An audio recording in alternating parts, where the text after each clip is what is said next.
Just ain't working? Yeah, probably. Well, push the button.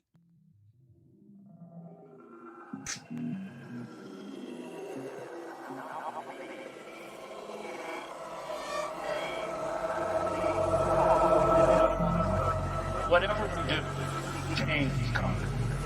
It's coming with the implosion of our Imperium, and it's coming with the rapid degradation of the ecosystem itself. And there's nothing we can do to stop it. It's how we cope with this change. Will we respond rationally? Will we learn to speak to the world with a new humility and recreate structures within our own communities for sustainability? Or will we continue to live in illusion? And in a way, it's a matter of awakening ourselves to our new reality and responding to it.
plausibly sees a claim. When we evaluate tactics, strategies, and actions, the question we should ask is, do they create a more horizontal distribution of power or not? Right? Do they equip us with self-determination or not? I don't know if we can save the world. I don't know what's possible. We can't know what the future holds. So we can invest ourselves in acting according to our consciences now, no matter what people call us when we do, in such a way that others will feel entitled to do the same.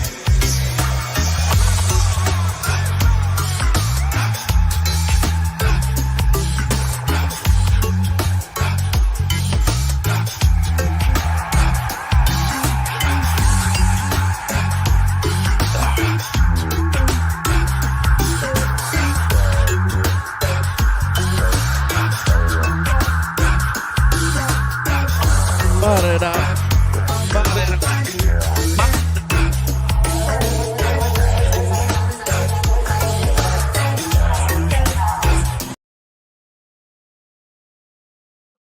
Well, now, look at that. You're back here again for another one of these things. Anyways, welcome back to another episode of Griftcast IRL. I'll be your host today. My name's Manuel Chavez the Third or the Turd, depending on how you know me. And yeah, we do this show sometimes or whatever. Sorry I missed out on you guys yesterday. I passed out after work and I woke up at like 12 in the morning and I was just like, yeah, probably should go live right now. Yeah, I pass out after work sometimes and I just get up and then I do the show. So I'm just woke up. Well, technically, it was like bullshitting with some people for like half an hour, and then I got on. But it's whatever. This show is the best worst show on the internet for a reason, and that's because it sucks. We don't got any of the flashy shit. Just me drinking a Celsius because I need to not be drinking sugar anymore, even though I fucking love sugar. But yeah, also, it's just been a God damn it, it's been a fucked up day. It's been a fucked up day. Good fucked up and bad fucked up, but you know, just like fucky all the way around. And we're going to talk about it today because I mean, like, that's what we do on this show. We talk about current events and stuff, but it seems that the current events are coming to our fucking doorstep. So that's pretty crazy. Also, the homie Mizkif, who has never been my homie. We've never talked ever before. We're not friends, although I do feel for him because of the massive amount of defamation that is going down in his name about him being a rapist and how basically it seems like all that shit isn't true. So we're going to talk about that today. And we're going to talk about me probably ending up having to fucking sue a bunch of people. I feel like 2027 is going to be an interesting time because everybody, I mean, I'm just going to start suing everybody. Pro se, just going to start taking them out one by one. Because unfortunately, I actually have money now because I have a fucking job. And yeah, I can do this shit. No problem. So we're going to talk about that stuff too, because I mean, Jesus, I just don't get it sometimes, man. It was 8 years ago, 9 years ago. These motherfuckers are still coming back and still making up shit, still talking bullshit. And I mean, it's almost ridiculous. We just talked about this the other day, but like when myself and my number one stalker / fan, Arturo, are agreeing on things and not fighting about shit, you're about to be into a bad fucking time, my friends. I mean, not you guys. You guys are going to have a great time. I'm probably going to have a good time too, but the enemies, they be having a bad time because, like, we both have good information on both of these sides, and we're both telling the truth about the things that we know. Although maybe one of us was being a little bit of a bastard, but you know what? It's fine. Let me bygones be bygones. The enemy of my enemy is my friend. But yeah, you know, we talked about the Seth Rich thing because we sat here, we listened to Ed Opperman's podcast where Rocco Castorio, aka The Nose News, at The Nose News, basically was talking a bunch of horse hockey about me being the actual original purveyor of the Seth Rich conspiracy theory, something that is just demonstrably false and libelous and made the fuck up. Like, it's crazy, dude. It's crazy. But hey, there's people talking in the chat, so I should say, what up, Austin 108? Nice to see you back up in here. We got no one here yet. Nice to see you, Mr. No One Here Yet. What's going on, Sewer King? I think I know who that is. That might be my boy, right? That's our boy with Chonky. I love Chonky. Anyways, what's up, D-Walls? Thanks for thinking the show is fucking awesome. It's a piece of shit, but I just still totally appreciate it. We even got Aiken Drum up in here. That's nice. And yes, Sewer King Lestat has been resurrected. I mean, I've always wanted to have a cool vampire friend or whatever, but like, I'm not a bad guy. Like, I can't just like stop people. Yeah, I can't stop people, but you know, at this point, we both want the same thing, and it does us no good to attack each other. So, you know what? I would much rather support the stuff that he puts out because, you know, for the most part, he does this thing where he's got like 3 things right, and then he'll have like 2 things really fucking wrong. And I'm trying to get the stat into he has everything right because I feel like if he could get over that hurdle and have all of the good information, and instead of fighting and arguing with me about my side on the information and things, I think we're going to get really fucking far. But yes, fucking Rocco has been up my fucking ass about shit because, well, you know, I guess he maybe got mad about the 100K thing, you know, like, because we were talking about him yesterday. Here's the clip. I know that there was some like GPS metadata on there, and apparently that is how they got him arrested or whatever. But, you know, you guys remember, I also interviewed. Oh, what's up, Savage Penguin? Nice to see you. That's one of the guys I play Rust with. Hey, what's up, man? So you're gonna learn a little bit of Defango lore. Sorry, just sorry now. So, anyways, we remember freaking Rocco, the ex-editor-in-chief of Vice News, the channel that I was on in a documentary called The Search for Q, right? Like, review John. He's been up my ass for some reason, and maybe he's mad because I interviewed John McAfee and I was making fun of him about the 100K thing where he said Bitcoin was going to go to 100K or he's going to eat his own wiener. Well, he never did, and when I got him on interview, that's like the first thing that I had asked him. But at the same time, Rocco has actually interviewed that guy too. Here's a picture of him on the boat, tongue kissing or whatever with some bitch. But here we are looking at him, and this is like back in the day when he went and interviewed him, and he's so cool because he went and interviewed John McAfee in Belize or wherever the fuck he was living at. And I just interviewed him sitting right here in this exact room, right? Like over the internet. That's what I did. So he's been up my ass, right? But like, it's all based on the Seth Rich conspiracy theory because that shit's coming back. People brought it back. They're bringing it back. And I mean, I want to tell the censors, the moderators, the people over on the YouTube side of things is that I am not trying to push any conspiracy theories. I know I was allegedly and apparently involved in this one, but I have divulged all the information. I did my freaking deposition with the lawyers live on this channel right here. And honestly, I just wanted to get to the bottom if this guy was actually the leaker or not, and who was the person that was running around telling everybody who the leaker was. And I got myself into a shitstorm, right? I got myself into a shitstorm, a big one, right? It's still coming back. Like, this was 2016, right? And it's still coming back up. And I don't understand why the ex-editor-in-chief of Vice News is calling me a chode and talking shit on the internet. But, you know, I have to look at it and think that there's got to be something crazier happening right here. Like, none of this stuff happens on the internet unless people have come together and decided that something was going to happen. So there's always phases that happen. Like, people will start gushing it up, and then the good news hits, and then everybody is just on their shit. But anyways, let's see. Ty Clevenger right here. So yeah, Ty Clevenger has been a journalist that's been trying to get to the bottom of the Seth Rich conspiracy theory, apparently, allegedly, hypothetically, and he's runs lawfrog.com. And yeah, like, he's been saying for years that he's just been trying to FOIA the government for any and all details and files that they have associated to it. But yeah, out of nowhere, guess what?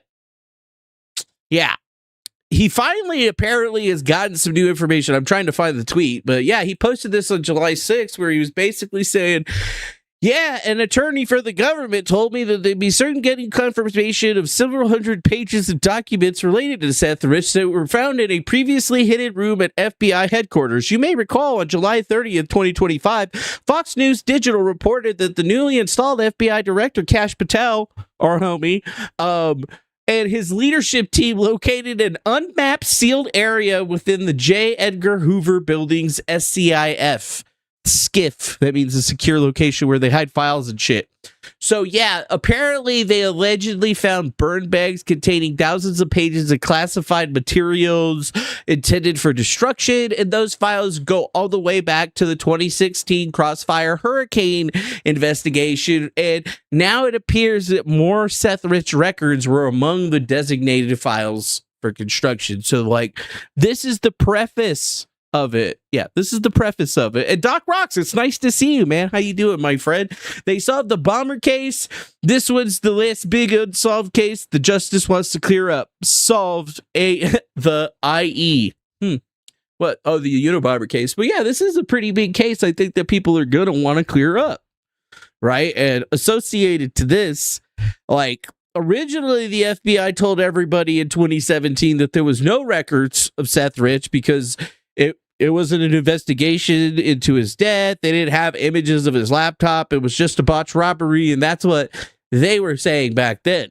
And where I came into this whole situation was that I was just a YouTuber talking about the news that was happening, and then later on I ran into the cicada puzzle, solved some shit, and then out of nowhere the people that were behind the cicada puzzle seemed to also make it seem that they were also associated with this particular conspiracy theory, to the point where I actually went and talked to Ed Batowski, the guy that got sued over putting out that Seth Rich was the leaker.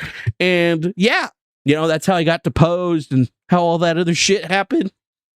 So to me, it's very interesting that all of this is happening because, like, how does Ty Clevenger connect to Rocco Castorio, and why is Rocco Castorio spending so much time talking about this particular situation? Like, I haven't seen Rocco for years, right? And he starts asking me questions about Shadowbox, which goes all the way back to 2017, and here we are. Well, literally just a day or two later, we have an update in that case, and you got to start asking yourself, like, wait, what? How would he know about that? Why does he care about it? Is there something new that's going to be coming down the pipeline? Because even this, the only indication that we got that all this new information is coming out is coming from Ty Clevenger. We don't have informations or interviews or anything that says that what he is putting out here is real, although we are inclined to believe it because it kind of like just supports the conspiracy theory that we were uncovering in the very beginning. And one of the main things to think about here in this particular situation is the fact, like, this is a fact, right? When we were investigating this, Ed Batowski was very clear that he had gotten his information that Seth Rich was the leaker from two separate sources. One of them was named Ellen Ratner, and there's a video of Ellen Ratner actually saying that Seth Rich was the leaker to a large group of people. And then at the same time, we had Cy Hirsch, who seems to be the source for at least a bunch of other people that he was telling that the FBI had information. And it's basically gets down to the point where the actual originator seemingly of the Seth Rich conspiracy theory seems to actually be Cy Hirsch, because Cy Hirsch is the one that said that the FBI had files. Cy Hirsch is the one that was telling multiple different people about this, and Cy Hirsch is the one that told Edward Batowski about it, which created the whole hullabaloo where everybody started getting sued and shit. What's up, Jordans? Nice to see you over there. Thank you for being here with your little finger. But anyways, like, here we are just kind of looking at all of this stuff, and I'm just kind of like, yeah, And if you don't remember, let's see, Crossfire Hurricane. When we look up the Crossfire Hurricane FBI investigation, well, yeah, that was into links between Donald Trump's presidential campaign and Russia, right? That was the Comey investigation. A lot of people remember it, and it was all based around George Papadopoulos being a ex-Russian spy or something like that was trying to get Trump elected. And this was like the first in a series of many things that the people in the government were trying to do to destroy Trump's first presidency. And I mean, it's kind of nutty to think that, all of these leaked emails from the campaigns and everything else just kind of got swept to the side. And a lot of people seem to really care about this directly, right? They really cared about this shit directly. So you got to think about this, dude. Runner for the New York Senate seat back in 1999. Days later, his plane crashed into the Atlantic Ocean, and his rival, Hillary Clinton, was elected senator.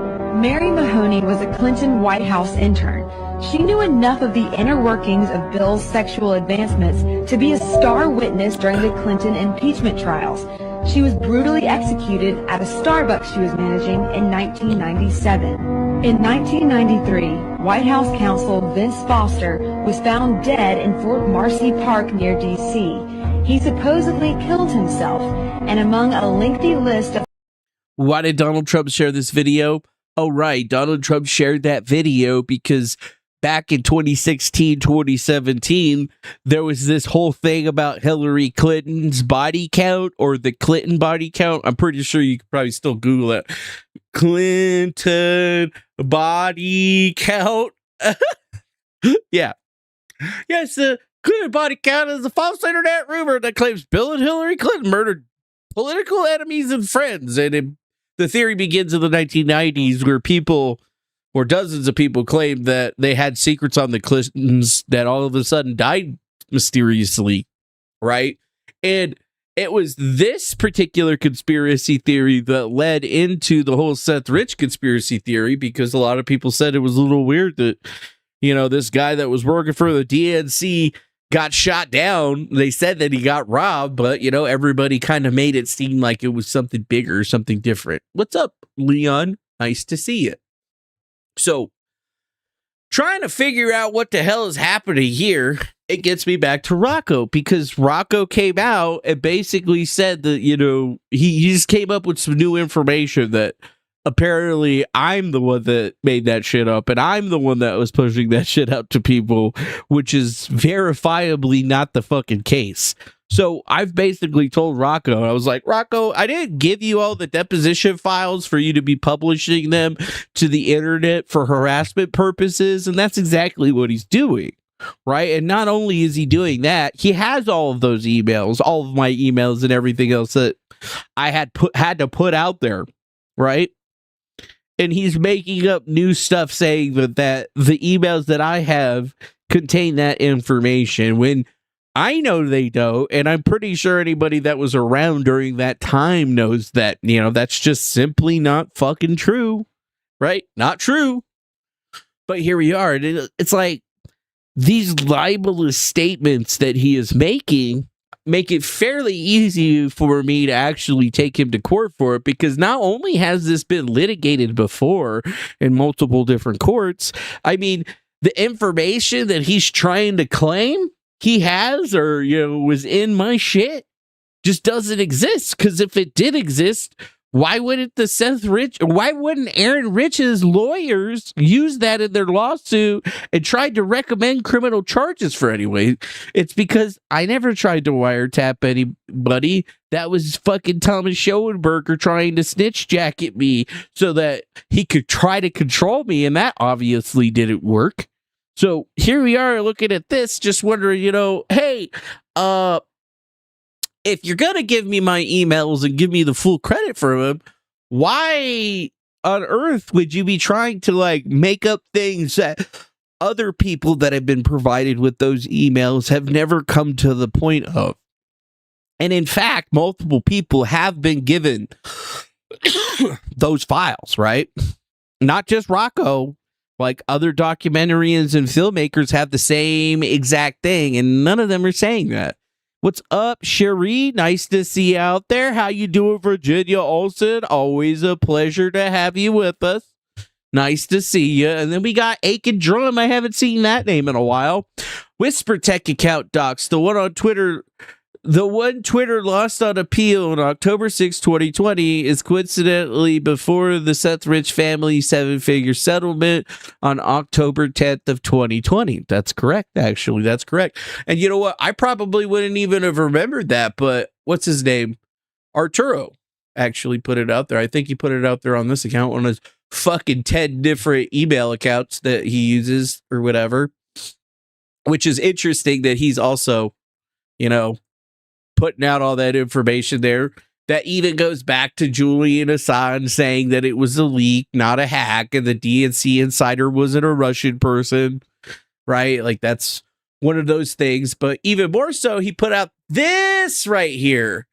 Both of your understandings of Seth's Rich appear to be unlacking. A year before Shadowbox had any meetings, Seth Rich ops were going on.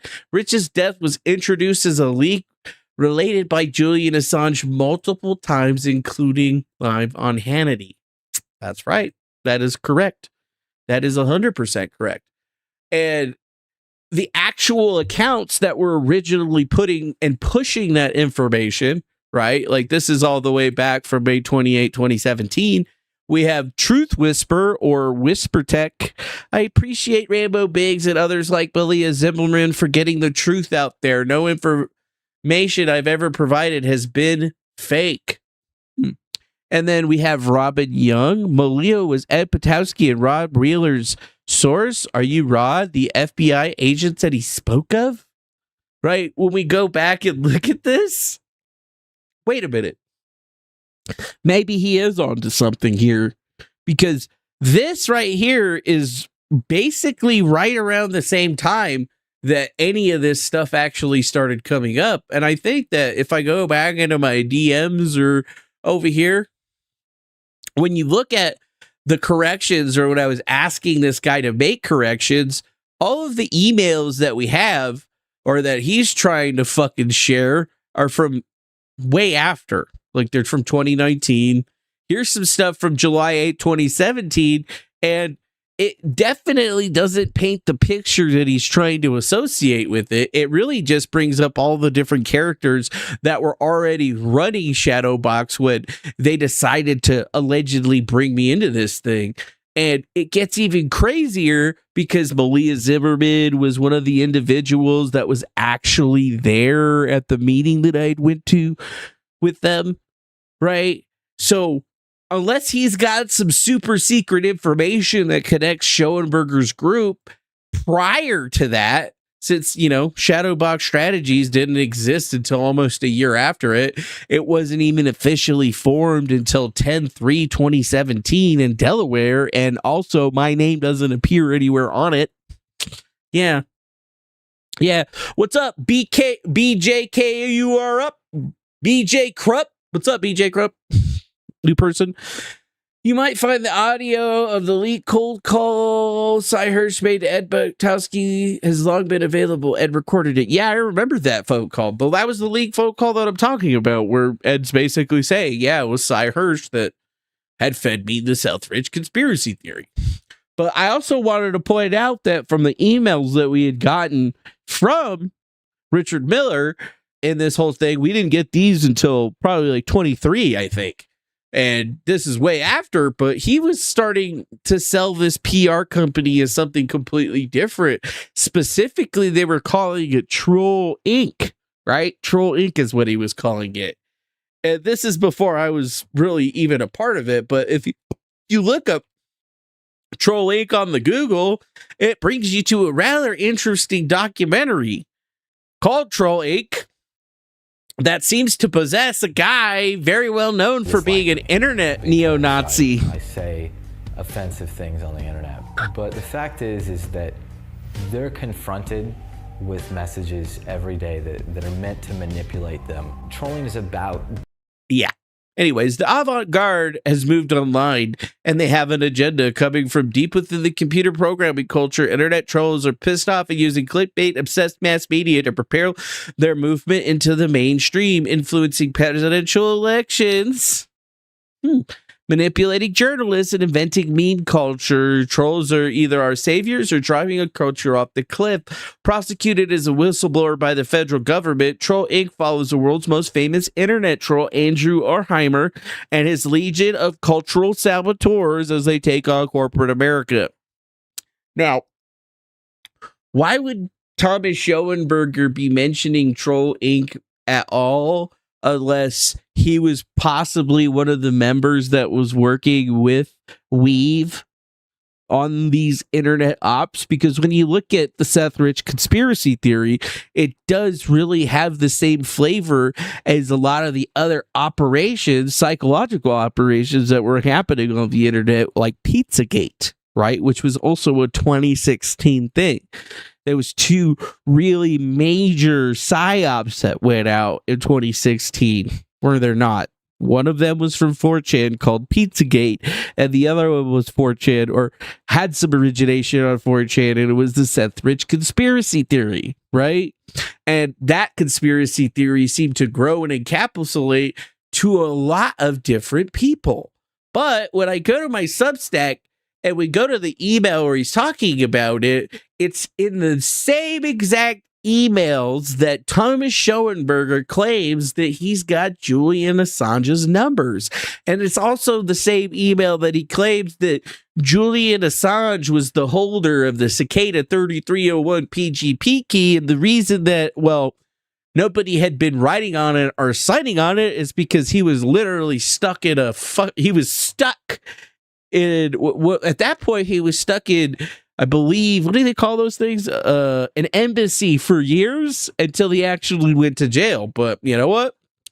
The emails that we have actually are from July 8th, 2017, right? It's emails between Thomas Schoenberger and Vox Veritas, aka Trevor Fitzgibbons, the guy that used to do PR for Julian Assange, by the way. And it was him and the other guy trying to talk our friend Z into actually being a part of this group. And he says, JA knows the team, but only knows 3 members. I go all the way back to 2008 with Julian. Let's talk today. And then, yeah, keep it in the vault. It's Julian Assange's number. And that's allegedly what the number was back in the day. So, yeah, got to think about that shit. Go think about that shit. Super Iceman. Why did Twitter not out WhisperTech even when the judge ruled it? Who is WhisperTech? He was stuck. Right. I don't know who WhisperTech is, but I'm pretty sure that it was somebody associated to this fucking nonsense. Because even in the emails, see, like, I wasn't getting these emails from Schoenberger. This is a completely different side of it. Thomas was trying to sell me the same bullshit about Julian Assange and WikiLeaks, but he was basically running the exact same narrative with a different person. But this guy was farther along and deeper into the mix, so he decided that it was okay for him to actually send it. And it says, I cannot do direct with him because all the heat, but at some point I may need someone to, and you are a third party. I've been talking with Trevor. If we could fix this shit, we could start a PR company with him called Troll Inc. The idea is to identify trolls, adversaries, and people harming reputations for political gain. Tons of money in this. She would be included on the ground level, possibly Laura as well, Manny, Beth, Ginky, and all the other people. Yep.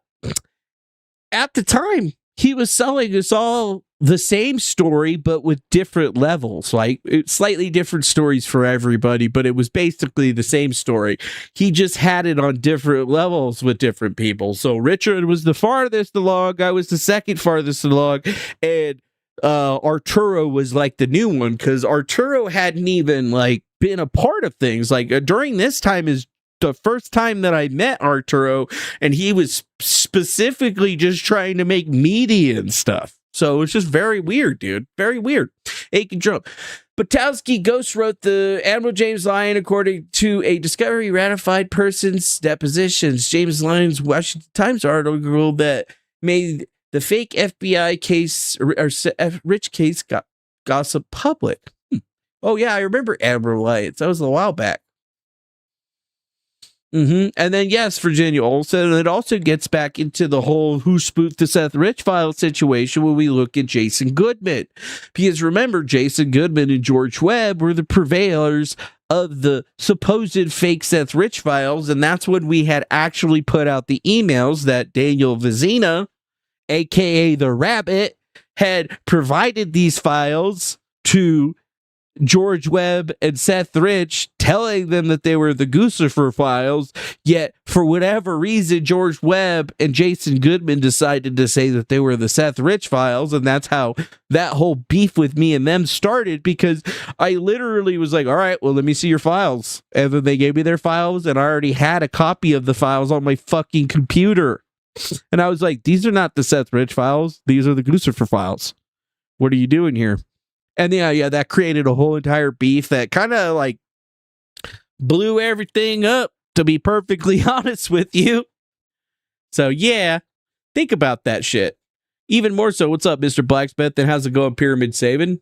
So why would Bartowski write if he did? It feels like maybe the Seth Rich article for Alliance because he was planning on setting up a news network with Ellen Ratner and they needed a lead story. Correct. Well, he was trying to do more than that. He was trying to get himself back into the good graces of Fox News. And it was around the same time that he was having trouble with Morgan Stanley because they basically took him off of their team, right? That's what they did. So looking at all of this, you got to think that, like, not only do we have dejected drug addict journalist fucking Barrett Brown up our ass about this, and he's been putting out such nonsense, you know, like we have the editor-in-chief of Vice News trying to muckrake to the point where he's just kind of making shit up again. But there is a little interesting connection here because the only reason that it seems that Barrett Brown is even talking about me is because, well, wouldn't you know it? He was also connected with Weave, right? The same guy that was in the Troll Inc. documentary, same guy that was running Mega 3X with the boys, the same guy that was, you know, basically a part of all this stuff. Here's him just kind of outing himself as being a part of the same IRC chats that Thomas Schoenberger has outed himself as being a part of, with not even anything else but just fucking plain facts.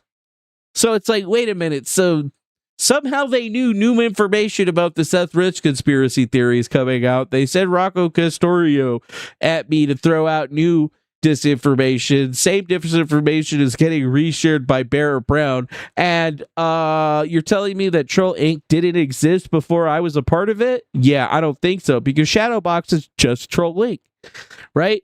All Thomas was trying to do is take what he had been doing with groups that we saw, because he even talks about it in 2015. Oh, what were you doing in 2015? I was doing a lot of internet trolling, Richard. What about 2016? Oh yeah, I was doing a lot of internet trolling, Pizzagate, all this other bullshit. Who got him into all that? Fucking Weave. And not only does Weave talk to them, Schoenberger talks to them, fucking every single character that has ever come up, fucking to Libby Shaw, to Doug Stewart, all of them revolve around this one fucking guy. It's like Kaiser Soze. Yeah, and you're right, Super Ice Man. The whole gang's coming back together. The whole entire group of Troll Inc. Think about this. Like, even a couple months ago, or just like been a couple of weeks now, Zantig, the guy that ran the Anime Right Discord, has been out there trying to take over and say that he started the QAnon conspiracy theory. So he's basically never said this one bit, never even espoused it to anyone, turns around, reinvents his narrative because they're trying to shift the blame over to Peter Thiel. Yet we discovered that all of these people have been in consistent and constant communication since before I was ever even involved in the Cicada 3301 business. And on top of all of that, you know, we have stuff from Rocco Castorio saying that, oh yeah, or that we have Thomas basically saying, oh yeah, this guy's fucking, Rocco Castorio is a great journalist, very legitimate. Yeah, okay. Ace Rollins, way back with the beginning of this, wasn't the story. The reason that why people looked into Podesta emails because they thought that there was a UAP info or something like that. Yeah, that is actually right. When the Podesta emails came out, people were looking at the UAP stuff. They weren't really caring about any of the other stuff. People didn't actually start looking at the Podesta emails until somebody started posting about the Pizzagate stuff on 4chan, which is what actually got everybody all together on this stuff. And you got to realize is that the Podesta emails came from the Guccifer leak, as I understand it. The leak that was coming from Seth Rich is a separate leak, right? Separate leak. But for whatever reason, people keep trying to fucking intermix the two in a weird way so that it's not understandable. What? Plum Serpent Dragonfly, welcome to the fucking danger zone, bitch! Oh yeah, send me more money though. Send me more money. I don't know, where did they sub from? Is that fucking YouTube? I don't know. Talking to the chat though, if you're real. If you ain't fucking real, thanks for the follow or subscription anyway. Did you just pay me money? Did you? Or did you just follow me? Is that like on Twitch? It's got to be on Twitch, dude. Yeah, and yeah, correct, sewer guy Rob. Also, wonderful to see you, my good friend. My number one grifty out there. Number one grifter. Oh yeah, Savage Penguin followed me. Yeah, I guess they subscribed to me on YouTube. So gotta think about this stuff, guys. It's all starting to come back up together, and I'm getting in front of this shit. I do not want to deal with the bullshit. I didn't have anything to do with purveying this. I investigated it. I got as far deep into it. I was literally in the fucking belly of the beast, and I exposed it all. And people still, like shitty journalists like Rocco Castorio and fucking Barrett Brown, are still up my ass about this shit. And one of them's a drug addict and the other one is jobless. So you got to start thinking that, like, hey, man, like, how does this shit happen? I don't know how I fall into this shit, man. I just want to be on the internet and play video games, okay? That's all I ever wanted to do. I just wanted to be like my number one dude, Coco, who just makes money playing video games online. That's what I wanted to do. But you know what? Nobody wanted to watch me do the video games, so I was doing other shit. And this is what happens. This is why you don't do this shit, right? Because you get all these people up your ass. Like, I don't even know what the next thing that I'm even going to look at. I got to be careful.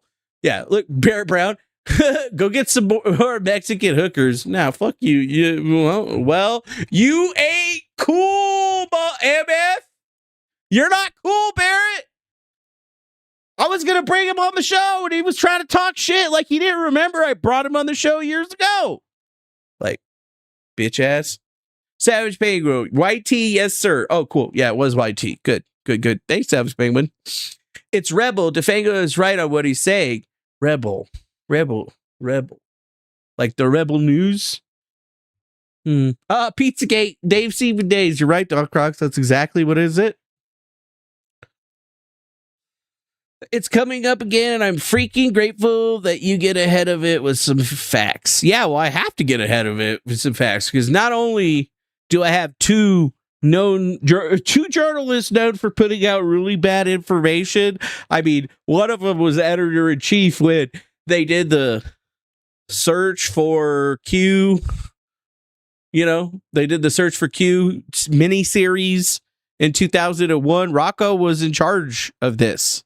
So, like, the reason that they made me look like an asshole and didn't share any of the good stuff that I had said is 100% because he was the guy that was in charge and running it when this shit was going down.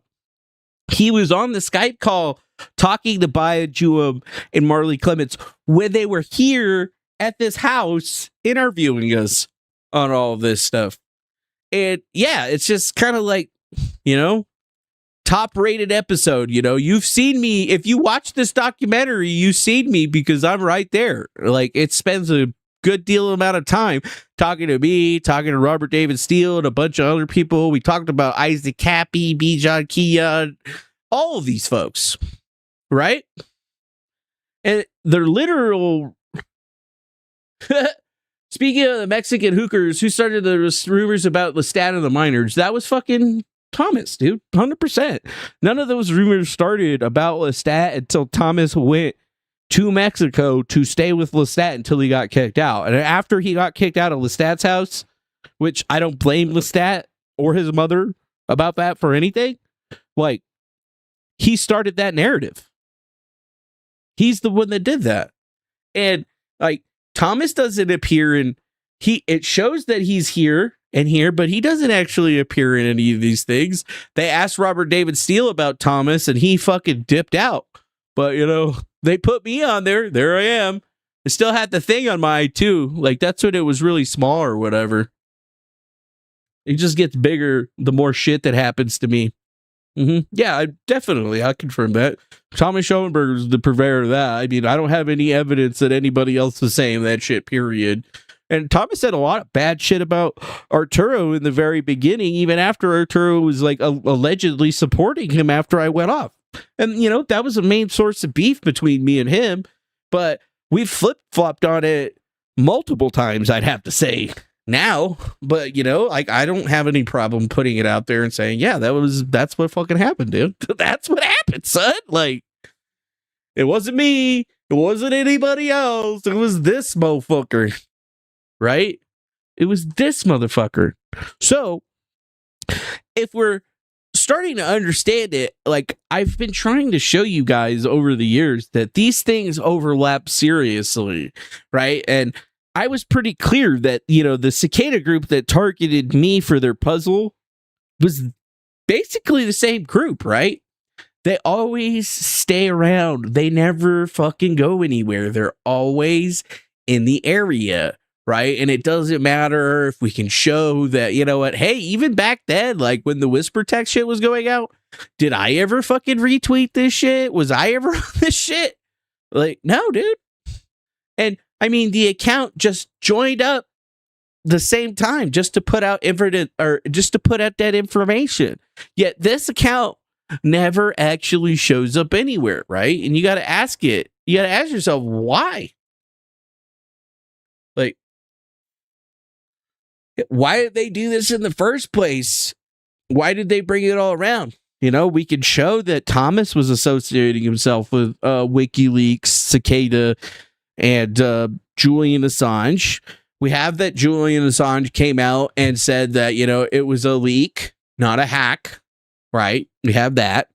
We have Cy Hirsch's alleged information from the FBI informant where he says that Seth Rich was the leaker. And we have Elliot Ratner out there saying that Seth Rich was the leaker, who was also associated with it.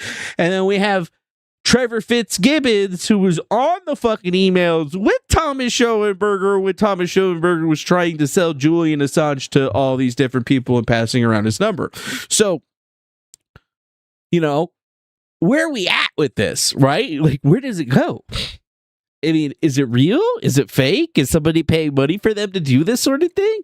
Why did they get me involved into the situation? Was it because I was already making content about this prior to them ever even being a part of it? And the reason that they were angry and targeting me in the first place is because I was fucking up their narrative and exposing them unknowingly, and they basically got themselves together and came up with the whole entire puzzle to try to snitch jacket me onto their side and still fucking failed.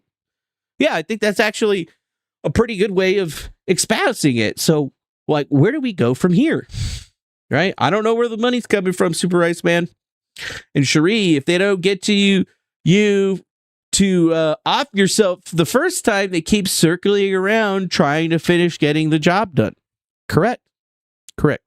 So the real question is where do we go from here? Do I have to fucking take Rocco Castorio to court for defamation and libel? Because from what I see here right now, I have a perfect amount of information to not only file a protective order in California against him, which is a criminal matter, by the way. I could also go file a civil case for defamation and basically meet all of the merits from the very beginning, because not only did I provide him with all of the materials and know 100% the contents there within, he's basically spreading my materials out there and lying, making up new bullshit.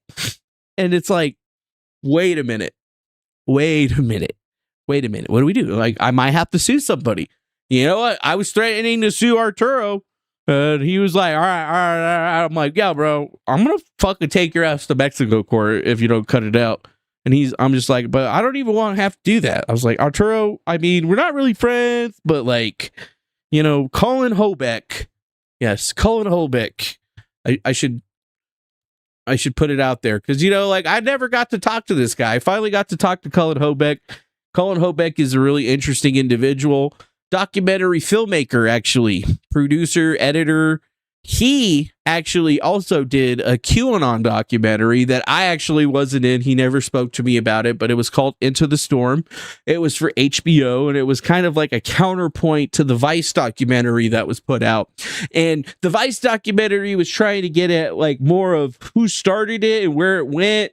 And the Into the Storm miniseries was more about the ideology and the evolution and how it ended up and the people that were involved with it. So I guess, from what he says, he didn't want to put me into it because, well, to be for real, he was just like, yeah, I mean, I just thought you were a complete fucking troll and, you weren't worth talking to, which is totally valid, right? Like, it's totally valid. You're a busy motherfucking guy.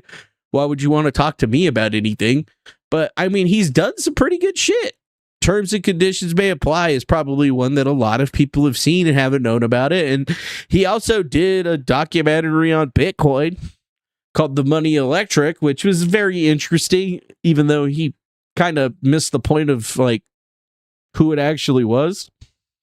So think about this. Like, this guy was the one that says, yeah, maybe you and Arturo should talk more about this stuff, because he's like, to be honest with you, your story sounds a whole lot like his story. I mean, you guys basically the same thing happened to both of you, just at different levels.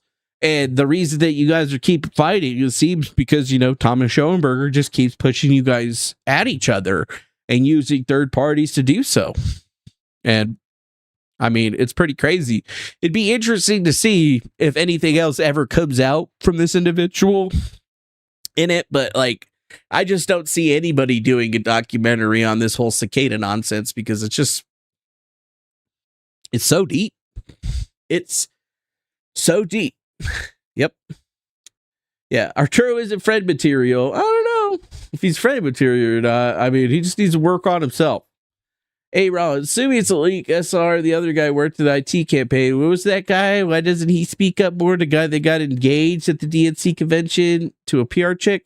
You're talking about Warren Flood, because, Warren Flood was actually the person, like, all of the files that were leaked, everything that came out of whatever the supposed Seth Rich leak was, came from a singular account.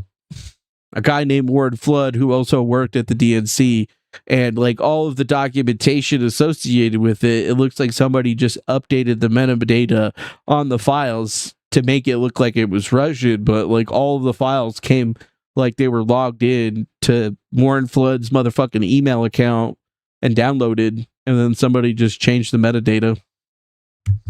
But nobody really ever cared about that particular thing, but it would be stand to reason that Warren Flood and Seth Rich worked together.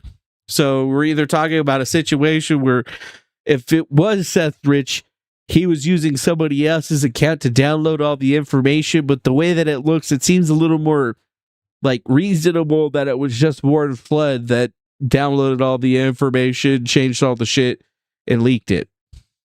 But what do I fucking know? Let's see, how the show that ends in Jesse and Thomas shaking hands and going on their way, I think that would sell. Jesse and Thomas. Yeah, I don't think that there would ever be a show that would be like that. Thomas Schoenberger's done too many horrible things to Jesse and Pavana for that to happen. Like, I mean, you're crazy. Thomas Schoenberger wouldn't apologize to anybody. I've never heard him apologize to anybody reasonably. Like, even Arturo told me that Thomas apologized to him, but I'm just like, yeah, but like, is that like a real apology? Because he'll apologize to you, and then he'll wait 2 weeks, and then he'll just start right back up on his shit again. I mean, it's like a verifiable fucking thing that we've seen over the last 9 years. You know what I mean? But like, yeah, I agree with Sherry. Arturo does need to work on himself, because, I mean, he can't be 100% trustworthy. But at the same time, what's this? Brian! Yeah, Brian Word was another one. Let's see, were you in a DM group with the Becks, George, Jason? Yeah, Dan was in that group, not me. Dan was in that group, not me, actually. Remember, it was like a week after the Who spoofed the Seth Rich files that they finally admitted that Dan had given Trish and George the Goosifer files. Yeah. Mm-hmm. Yeah, fake apologies don't count, dude. Like, a real apology is not attacking me, unblocking me, and us just tag teaming together and not fighting.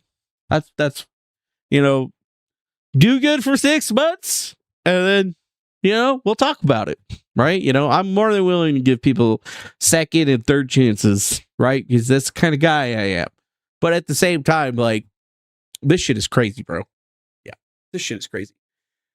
Yeah, I trust your opinion. Tommy is a blank, not worth your time. Don't waste your time to breathe. Yep, that's right. I don't need to worry about that shit.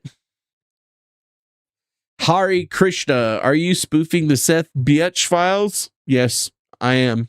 I am the spoofer.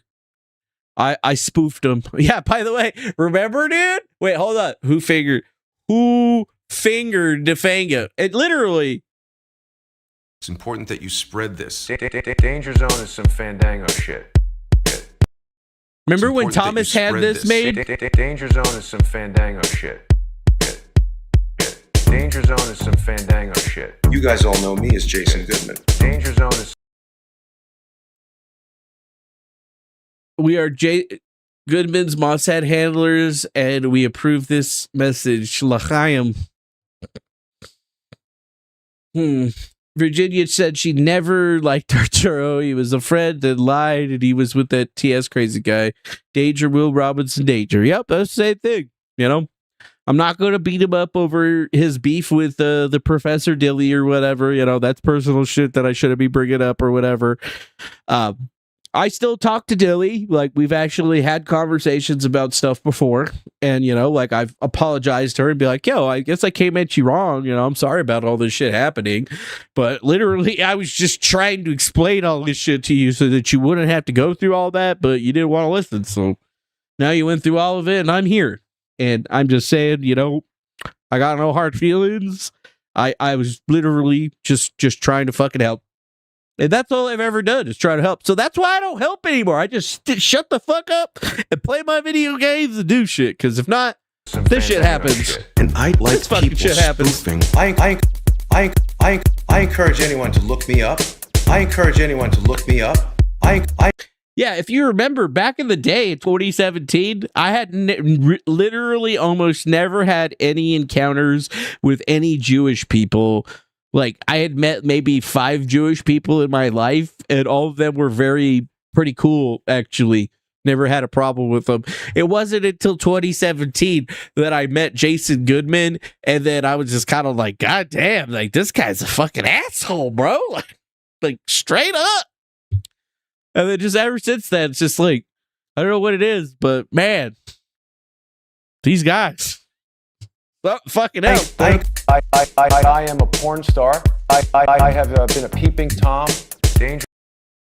Defango, is this a question related to something you said on our last show? Mega Upload was the location for Ninja TV shares? Yes. It was one of the main locations that they used. They uploaded mostly all of their files to Ninja Video on TV. It's just ninjavideo.net, not Ninja TV. But they use that for the file sharing. All of it. And technically, this is not Thomas Schoenberger's work. This is actually created by a guy named Fried Oregon, right? Who apparently we thought was the Q guy for a while, but apparently was not. But yeah, that was the first thing that he had ever posted to the internet. Right? And then there was even this one right here.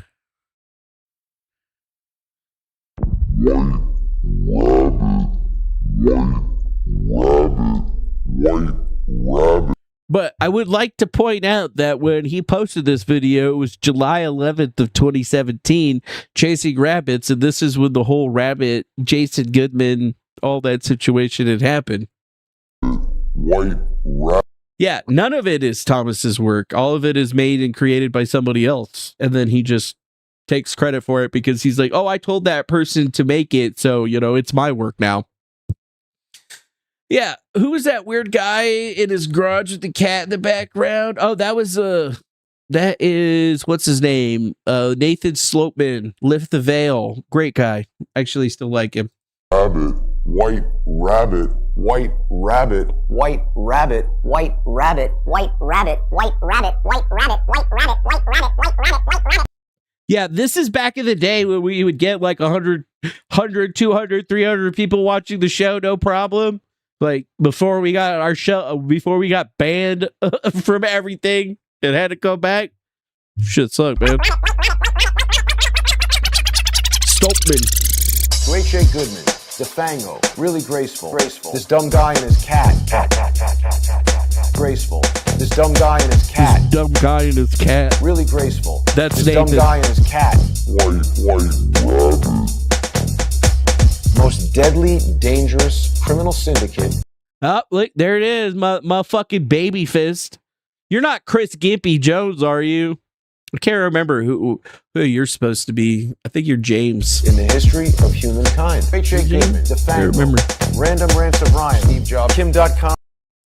That's one of the bitches right there. Really graceful. Tracy Beans. Right there. Robert That's one of the bitches Steele, right dumb there. Guy and his cat. David Schweiger, Cy Hirsch, Julian Assange, and this guy in the lower right. I don't even know your name. We believe they were This guy in involved the lower right. I don't even know in your the name. disappearance of Eric Braverman in some way. Where has he been for more than 230 days? We have no idea. Nathan, Matt He might Couch, be appearing or in Fat Oxford. Couch? We don't know. Did I just make that up? Are these the rants of a crazy person? I'm fake news. I would. Oh, it's Matt Chapman. It's Chapman. Oh. Yeah, Matt Chapman's good in my book or whatever. Sure, he was getting psyoped by Schoenberger for a little bit. I still think that he still believes some of that poppycock that dude be putting out, but you know what? I ain't gonna hate him on him. At least he comes to the show and says what's up, drops a little heart sometimes, you know what I mean? Would rather be overzealous and incorrect. Angela That's Pavlov, sick behavior. corn dog, Multiple is- doctors. I'm not saying that, but that is true. If you want to talk about lies, you see, everyone can see. Very recently, no evidence has been presented. Maybe someone who had the files before the rabbit. I don't know, because I think that Kim.com is playing an important role in this whole story. We do know that Kim.com had some sort of a legal problem as a result of mega upload or mega and maybe being influenced by the FBI. None of these things are. No, none of these things are true. Kim.com, who started coming onto my broadcast, none of these things are true. I certainly have no idea. And when Yeah, isn't it weird that, like, that's when Kim.com resurfaced, was the Seth Rich conspiracy theory, and Kim.com had no idea that I was the basis of his extradition case to the United States for all that shit, because he turned it on my friends, and I was just like, well, fuck you. I'm just going to give them all my shit and just say fuck it, because if they take me down, if I go down, I'm taking you with me. And, I actually never went down. But maybe I did go down, because they tried to take me out. They used some very, very nefarious underhanded tactics to try to do it, but I still came out on top, didn't I? Yeah, I did. It's weird how that fucking happens. we get a preponderance of evidence, smear campaign, much in the same way people like Defango violating my right to publicity. He said that never happens. But the point of the Yeah, I never did. But you know what pisses me off, though? He deleted the Unirock video. The Unirock video is no longer on here. Is it? Is this it right here? Get out the Yeah, he deleted the Unirock video. The Unirock video doesn't exist anymore. It don't exist anymore. It does not exist anymore. So I really don't know where else to go with this. I still want to talk about the Mizkif lawsuit and shit, but just to give you guys at least a little bit of understanding is what's going on, is that a lot of things are moving along. And I mean, here's Barrett Brown sharing that Rocco Castorio little business, and is he mad that I told him I had asked him to go on my fucking show, and then he turned around and he was like, all right, well, fuck you, I don't know who you are. Oh yeah, maybe Thomas could do another collab with Akon, dude. That would be cool, man. Akon doing this Cade 3301 shit. That would be cool. What Virginia Olsen says, pick your brain, everyone. I thought about the guy who was supposed to be a veteran, walked to the store all the time, wore a headscarf, and had a robot called Busy. I wonder if he's still on here. No, he's not, actually. He is, his channel still exists, because we got what, if you look up Unirock, you got Unirock TV, right? But Unirock TV hasn't posted in over like 7-8 years. There was Unirock 2, right, which is his other channel. That channel was alive and well for a few years. Last thing he posted was like 2 years ago on that one. So he's still around, but he is not at all active. And then he had Rock a lot, I think it was. Yeah, and then he had this channel, the Rock a Lot channel. And same, it was like 2 years ago that he stopped streaming. The last time that he did anything was literally like a year ago. Or something, I don't know. Sorry, I got slobber all over me because I have been out. Why does he look like a fucking Muslim? Like, what the fuck? Why does he look like he fucking is a Muslim? And he still is on Twitter. He still got me blocked, though. Still got me blocked. But yeah, he still is active on Twitter/X. Like, so, you know, I don't really know where he's posting and stuff. I mean, I know he's still doing stuff, but like, I haven't really seen this guy do much of anything. Like,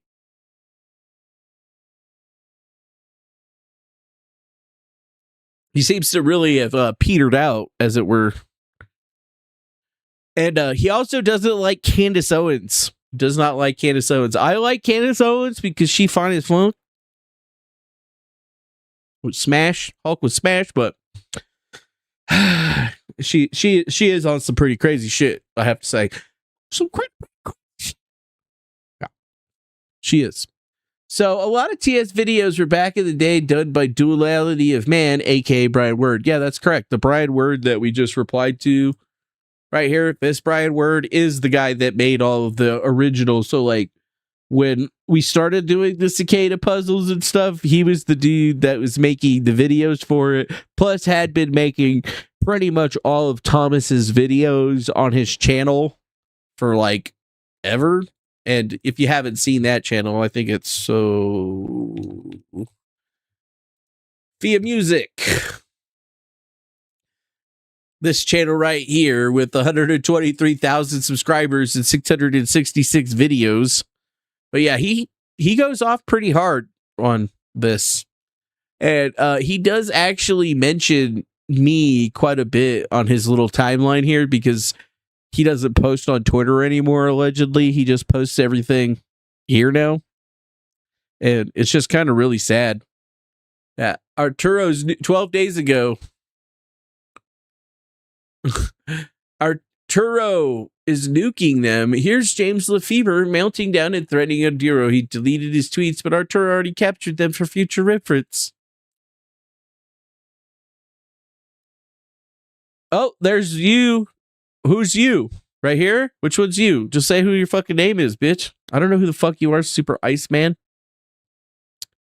Better not be that David Schurter motherfucker. God. I try to reach out to that fucking dipshit, like right here. YouTube Sheriff's Department Legal Team Group, Terry Joyce, Jesse Davis, David Schurter, Mayo Chavez, Idiot Corey Daniel, much bigger trouble. Like, yeah, this is the 9th year that I've been under RICO investigation by the FBI, but somehow I've also sat down with the director of the FBI, Kash Patel. Yeah. Yeah, I'm pretty sure he's still investigating me, huh? Yeah. But I'm not going to play any of his music or whatever because that just opens me up for a copyright strike from him. But it is something that you could go look into because everything that's been put out and happened is in association with this guy, right? Like, this guy is another individual that seems to be heavily involved in a whole lot of this shit. But when you really start to look into it, it's not as deep as everybody thinks. Wow, look at this. What he said. Are you still doing tons of blowing piping down Dilly? What the fuck? It's a he said, she says situation. Will update necessary.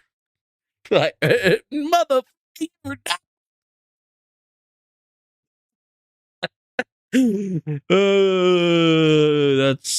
That's toxic. That's fucking toxic, bro. That is toxic as fuck. Fucking A.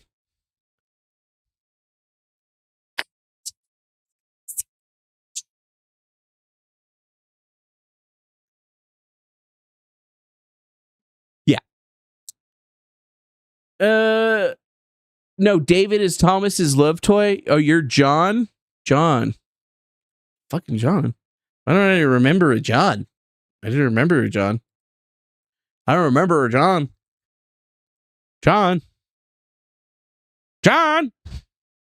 Yeah, David Schurter is definitely another crazy person like TS is using as an attack dog while pretending to be at odds with him or something like that. I don't know. It's fucked up. It's fucked up bullshit. So let's be done with that shit. I feel like we've discussed that enough. I still want to get into and cut over to cutting.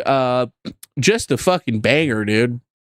Just a fucking banger. I mean, to be fair, I am not friends with Mizkif. I've never met Mizkif. You know, I've joined his Discords and stuff to, you know, review and talk to people about what they're putting out on there.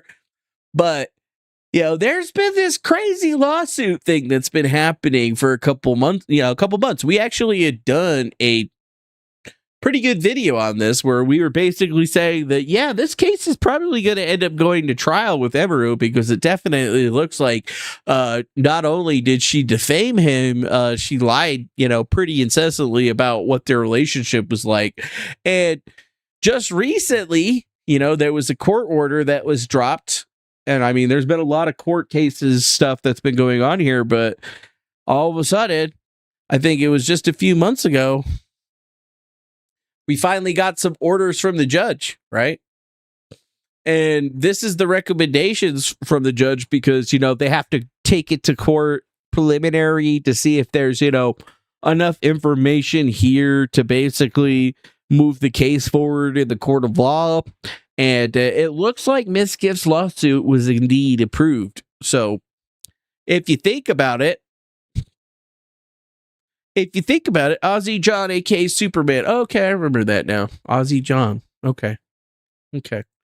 So anyways, Mizkif put out a pretty big video, and this is just after they've released a few things. So the magistrate judge recommended to the district court that, yes, defendants OKK, Mythic, and King's motion to compel arbitration and stay litigation was granted. So that means that Mizkif is going to have to go into arbitration with OTK over whatever was in this particular thing. But there was a stay on counts 1 and 3 of the plaintiff's first amended complaints pertaining to all defendants. But this is probably the most important little piece right here. Defendant Emily Beth Shunk's motion to dismiss the first amended complaint is denied. Yeah. Yeah, it's definitely not my first rodeo, so I'll be just fine. Just fine. So when we look here, it's very clear that the judge decided that, yeah, you know what? For what I see here in the lawsuit so far, these claims look like defamation and they meet the bar to move forward. So the case is moving forward. But if you see Mizkif to submit a more definitive statement within 30 days, identifying each statement by Stumpf he alleges to be defamatory, including 1, the exact quotes from all states, how each statement is untrue, and how it harms him. And unfortunately, they granted defendant Zach Hoyt, aka Asmon Gold, aka Roach King, aka Roach Boy 9000. They approved his amended motion to dismiss without prejudice, right? So that means that, you know, Mizkif could refile on them. But it's very interesting to think here that a few months ago, I was getting slammed on Twitter for basically going through the first amended complaint and basically saying, yeah, like legally speaking, this is a pretty strong case against Shunk. He's probably going to have to go to arbitration with the other guys if there was an arbitration agreement that was listed there. But, you know, that doesn't work for Shunk. And for Hoyt, I mean, I figured he would go in, but I guess I was wrong on that one. But something to think about here is if we just kind of highlight this and then we search for Zach, since he was only basically mentioned about 4 times in this entire document. Yeah. So when we look at this thing here for Hoyt, right? This was one of the fourth orders in here. To support the defamation claim against Hoyt, Mizkif alleges that since such live stream, Hoyt has continuously defamed him on a near daily basis. But the judge is pretty clear right here as to why it was allowed to be dismissed. So the reason that the claims against Asmongold were dismissed is because in the first amended complaint, he never actually listed the things that were said. So the judge even says it right here without context. It says none of Hoyt's statements Mizkif cites in his first amended complaint are so obviously harmful as to arrive to defamation per se. It says without context, the court cannot evaluate the gist of Hoyt's alleged statement. It is not the court's duty to scour the record to find support for a party's allegations. Because Mizkif did not clearly allege which statements by Hoyt are defamatory and provide relevant context, the court cannot analyze whether the statements are reasonably capable of defamatory meaning. So in layman's terms, if you read the first complaint, he only added Asmon to the situation. He did not have copies of the videos, transcripts of the videos, things written down on every line saying exactly what he said. So that's why the court dismissed the claim against him. It wasn't because he didn't get defamed by Hoyt. It's because he didn't do enough work to actually show that he was defamed by Hoyt. That's all. And the same thing, if we scroll back up and we look right here on this particular thing, it says he alleges Shunk's statements clearly do not support the allegations she levied, but provides mostly 1 to 3 word quotes of additional false statements from her 90-minute live stream. Mizkif provides no content surrounding Shunk's statements, and citations to these short quotes do not align with the transcript that Shunk submitted. The magistrate recommends that the district court grant Shunk's alternative motion for a more definitive statement in order to identify the exact quotes from her live stream he alleges to be defamatory, how many are untrue, and how they harmed him. Which is something that when we look at each of the filings that he had actually made, he did not have the video. He had like a link to the video, but he didn't have the full transcript. Without the full transcript, you can't have like a time by time like indication on it. So you just basically, they did enough work to at least clear the defamation bar, but not enough work for them to show that it was definitive. So it's basically the same issue here, because it's pretty clear that the sexual assault allegations, because of case law in Texas, actually has precedence for this. He met the bar simply because of the allegations of domestic abuse and stalking harassment and threats of blackmail, but the judge is reprimanding him to say, hey, we need a line by line, link by link fucking transcript of you, which is interesting, right? So it means the thing is moving forward, and then we get into this, right? Mizkif actually posted a video a day ago talking about the October 2025 lawsuit filings, Emily Shunk, also known as Emaru, and basically goes line by line in the case. Yep. And it says, here's the case number right here in the District Court of Texas. But he's doing a pretty interesting thing here, because he's actually going back and starting to file the correct information so that he can actually get this case forward. And a lot of people would think that this is a bad thing for him to do, but he's basically going complaint by complaint, line by line, trying to tell people exactly what's going down so that everybody is on the same page as he is, because it's already been shown that, you know, this is a good lawsuit. but he needs to do more work. And now we're actually seeing him do the work that he needs to do. So it's almost like he read my fucking shit, dude. Okay. I have the court filings with me, and today I would like to go over them. I'm Matthew Renato, the streamer known online as Mizkif.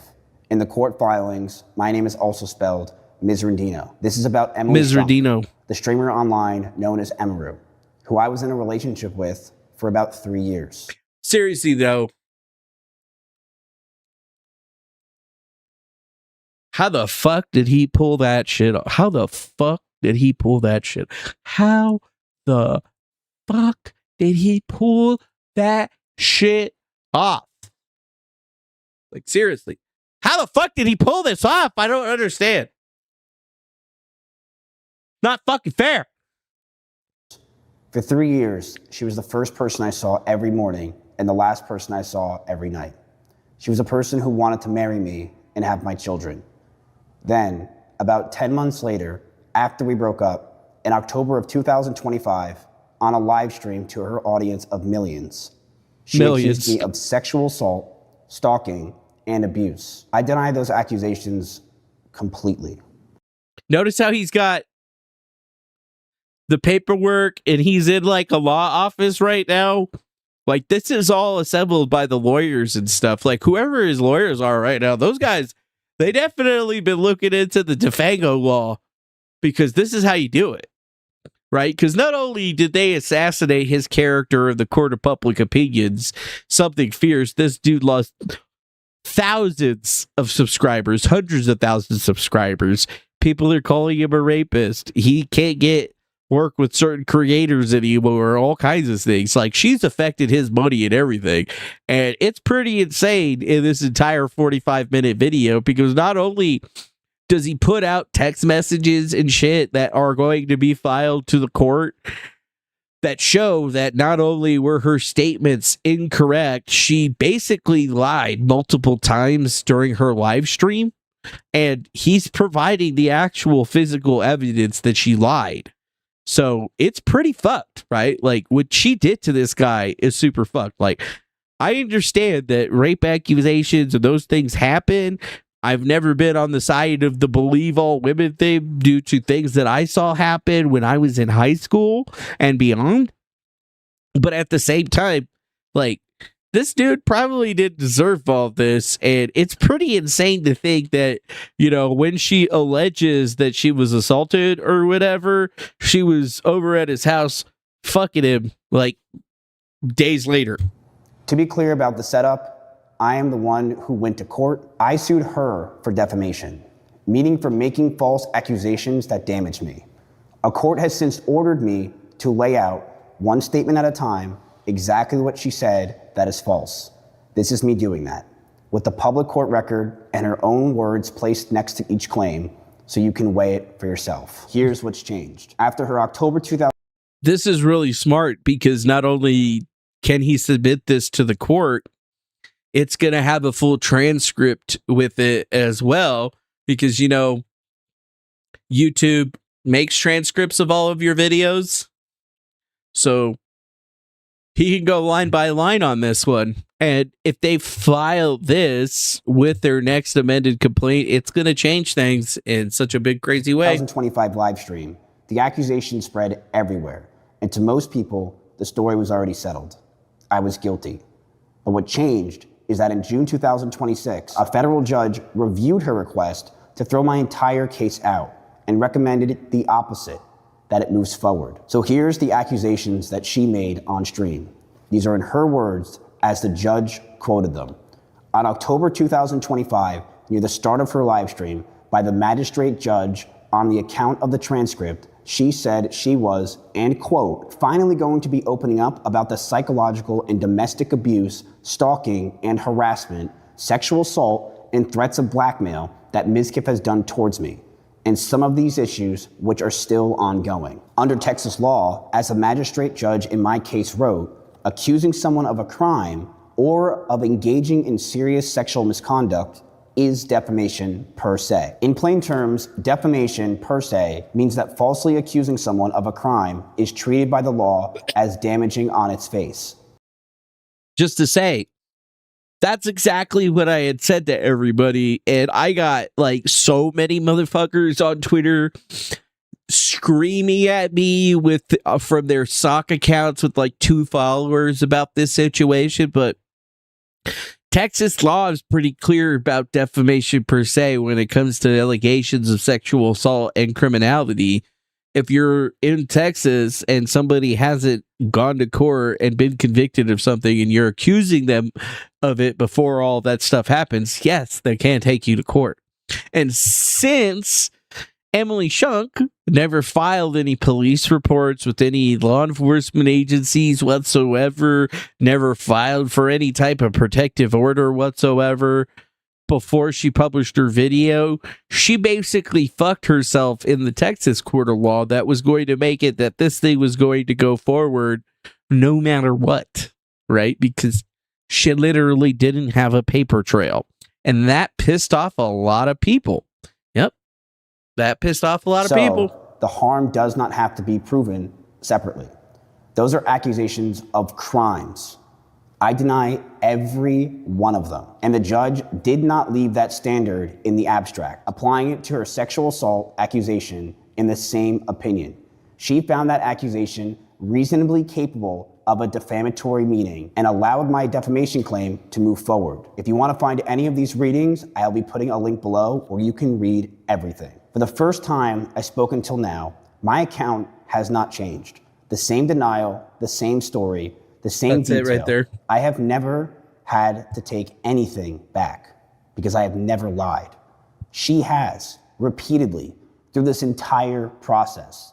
And I'm going to walk you through the lies in her own filings and her words. The same filing has her calling one live stream spontaneous, unedited, and unscripted in one document and describing a lawyer's review and prepared notes in another. It has her swearing in a footnote that we did not get back together, while 2 months of her messages say that we did. It was her announcing a restraining order in 2 states that she never filed. Those are not differences of memory, they are lies, and the records are right here. The first thing that people told about me were that he admitted to everything. I never did, and I never moved off my own story. The first thing most people heard about was not that the accusations itself, it was that I had gone on my own stream and admitted to all of it. This is false. I deny these claims from the beginning, and I've said that in the same thing every day since. Almost no one listened to my side. Before I went live, Emru went live first. She told the world that I sexually assaulted her, abused her, and stalked her, before I had a single word in my defense. I deny those accusations completely. The word that came next, rapist, came from everyone who heard her and ran with it. The verdict was in before I even said a single word. And when I did go live, the verdict... Holy shit. Look, Ian Miles, Cheong, what's the deal with popular game live streamers always raping women? Per capita live streamers being rapists has got to be higher than the Afghan asylum seekers in the UK. Mizkif, you're a rapist. Mizkif tried to rape Emeru. Mizkif is a rapist. You know, it's really funny because, like, wasn't she hanging out with, like, Tectone? The Tectone's the guy that lost the 10-year restraining order to his ex-girlfriend because he was raping her. Isn't that, like, what happened? And it's not criminal, but, you know, it could be if he brings that shit back up again and starts going all crazy on people calling that out. So think about that, guys. Think about that. You can't just be throwing out these accusations lightly, and there's a reason that I spent so much time talking about my involvement in this Seth Rich conspiracy theory, because the case that he is doing against Emeru is fairly similar to the cases that I'm going to have to be bringing up against Opperman and motherfucking Rocco Castorio because of how these things happen. Words matter, right? You know, not only is Rocco Castorio accusing me of crimes that I've already vehemently denied in the court of law a multitude of times and that have been proven to be demonstrably false, that leaves me open, although I have to assume in California, but in fact the California law seems to be a lot more lenient on the things that we need to say. But when you couple in all of the threats of fighting and threatening of violence, then you start to realize that, hey, this is actually quite similar to what we have already dealt with in like the last 8 to 9 years, right? So trying to come forward and understand these things, because you got to realize that, yes, there's two courts. There's the court of public opinion and there's the court of law. The court of law actually means something because that's where the law happens and actual filings and rulings are made. But you see, when Amaru went forward with her claims against him, she was trying to litigate this in the court of public opinions because she basically figured, I'm this big, huge streamer. Everybody's going to believe me first. And, I could just crush this guy in the court of public opinions and not have to worry about a judge. And then obviously he goes back and sues her. Everybody says that he's false. He admitted it, blah, blah, blah, blah, blah. But even the judge is like, no, this meets the bar, so we can move forward with it. That's all these preliminaries are here for in the first place, is to fight the case in the merits. What do people do whenever you sue somebody? The first thing that you try to do is get it dismissed, and you file a motion for dismissal based on XYZ grounds, and the judge can either accept or deny. And you know what? They accepted the Amaru claims, but they did not accept the Zach Hoyt claims, the Asmon claims. So why didn't they say it? Well, it's probably because he didn't outline the fact that Asmon was saying that he should be in jail and he was a rapist and he was a criminal and all that stuff. So all he has to do is add that into the amended complaint, and guess what? They can bring him right back in.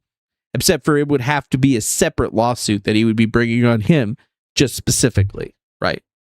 It wouldn't be a part of this particular lawsuit. He would essentially be running two lawsuits in parallel. Was in. So yeah, it's basically backfiring on Amaru, as Cherie says in the chat, because Amaru, she did not think about what she was doing. But after that was my original thought point thesis on this, but no, she indeed did think about what she was doing. And she even consulted with her lawyers and legal team on what to say and do before they did it. You see what I mean there? But instead of filing anything or having any paperwork to back it up, she just kind of like shot herself in the foot. And now her legal team is even screwing her because on one end, Amaru is saying that it's all unscripted and none of it was prepared. But like during the entire thing, she was holding her paperwork. You know what I mean? Going over bullet points. Before I even said a single word. And when I did go live, I told my side, and I've stuck with it word for word to today. She has not. She has done exactly one. See that right there? See her paperwork? See how she's looking at her paperwork, at the prepared statements? One live stream. And across that single stream, her story does not hold together. It has contradictions that are laid out in the sections that follow, in her own filings and her own words. One account has never changed. The other keeps changing. So why does the false version that I admitted to everything still win? That's because almost no one watched either stream in full. People pulled small clips from my about 30-minute response, cut away the context, and wrapped their own narrative around it for views and for clips. True. And the reach was never close to her. So in Amaru's filing, her motion calls it spontaneous. Her own transcript has her describing a lawyer's review and prepared notes. Yeah, meanwhile, there's still felony stalkers out there trying to run from 10-year-old LARPs. Yep, that's right. That's right. But that's just because they moved to Utah, and Utah, well, if you've looked into the bricks and minifigs situation, you realize that place is corrupt as fuck. In her motion to dismiss, her attorney describes the stream this way in regards to the sexual assault. The live stream was spontaneous, unedited, and unscripted, speaking openly and vulnerably in the moment. In her declaration, she states the filed transcript of the live stream is accurate, a true and correct copy. And she says that 18 minutes and 5 seconds into that stream, I have been in contact with my lawyer. I had them review everything that I'm planning to say today. And across that same broadcast, she keeps refuting to how prepared she was. It was not just on a whim, she says. I took a lot of notes.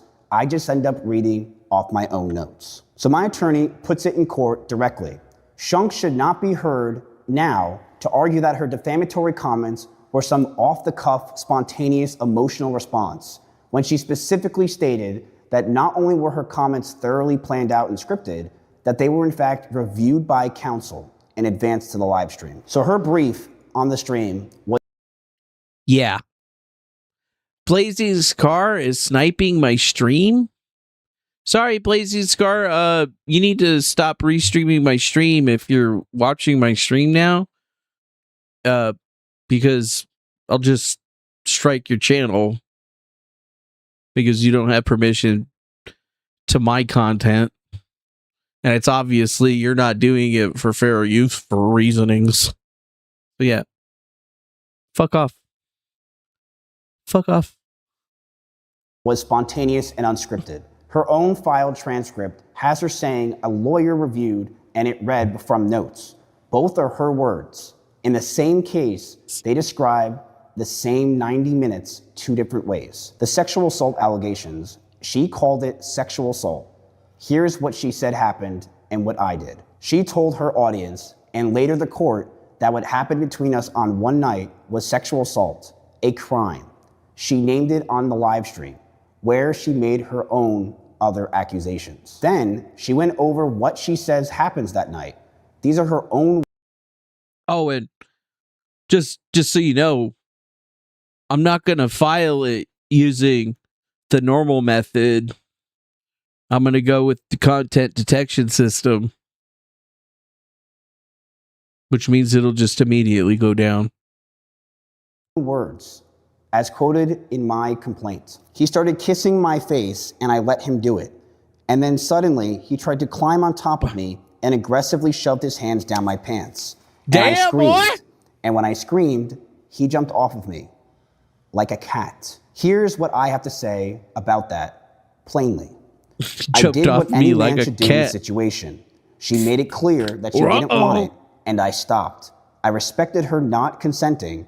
I did the right thing in that situation. And look closely at her own account, because on the thing that matters the most, it agrees with me. The moment she reacted, I stopped. When I screamed, he jumped off of me like a cat. As her words, shit's not mine. Going down. I did not push past her.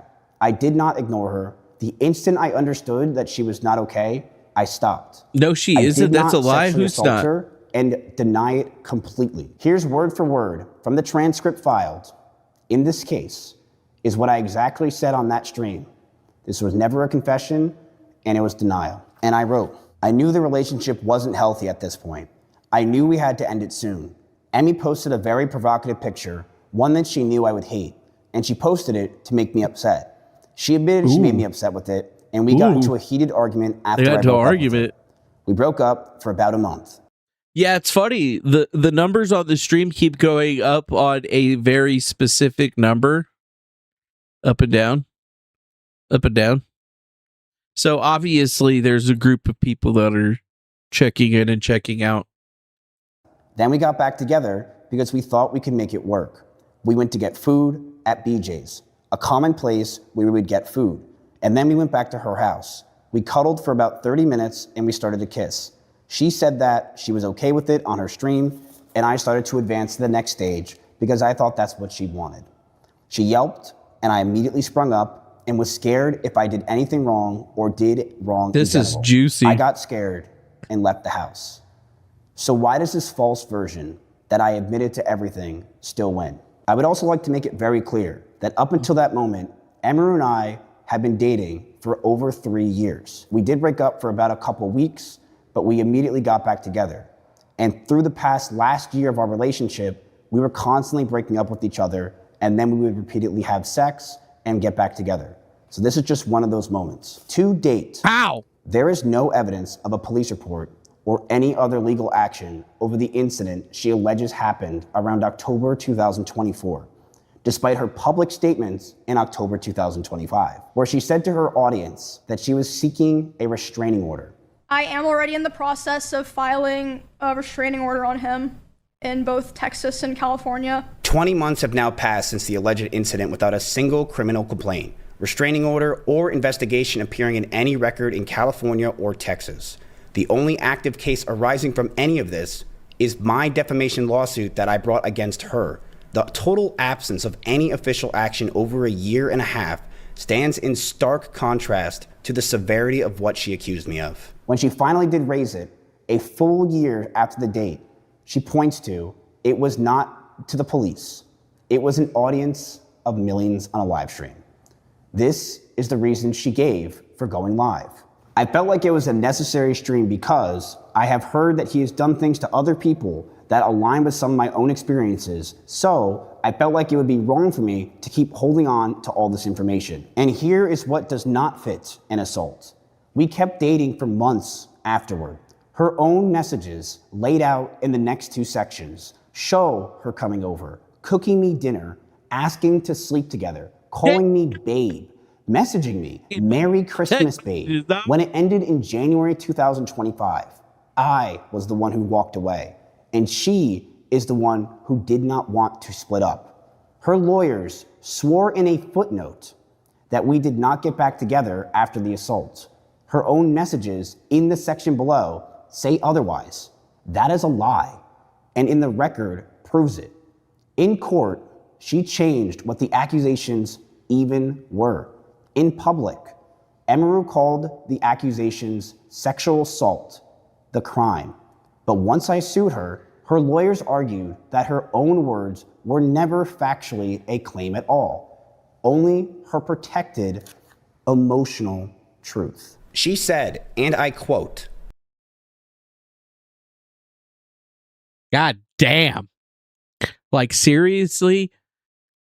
They're doing good right now because, you know,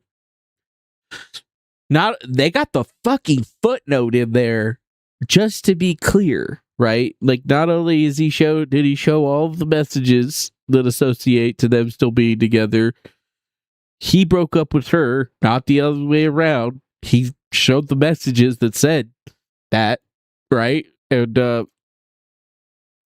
yeah, they were reinvented that story, and it's just kind of funny because, like, we're not even in court yet. Like, this is just preliminary shit, just to get to the bar. So the bar has been met, and now he can ask for a lot of information, right? Because, like, once they actually go to court, and the trial starts, or before the trial starts, the next step is going to be discovery, and he's going to be able to request discovery on her emails and Discord messages and stuff like that. And very interesting, if everybody doesn't remember, she very publicly told everyone that she deleted all of her shit,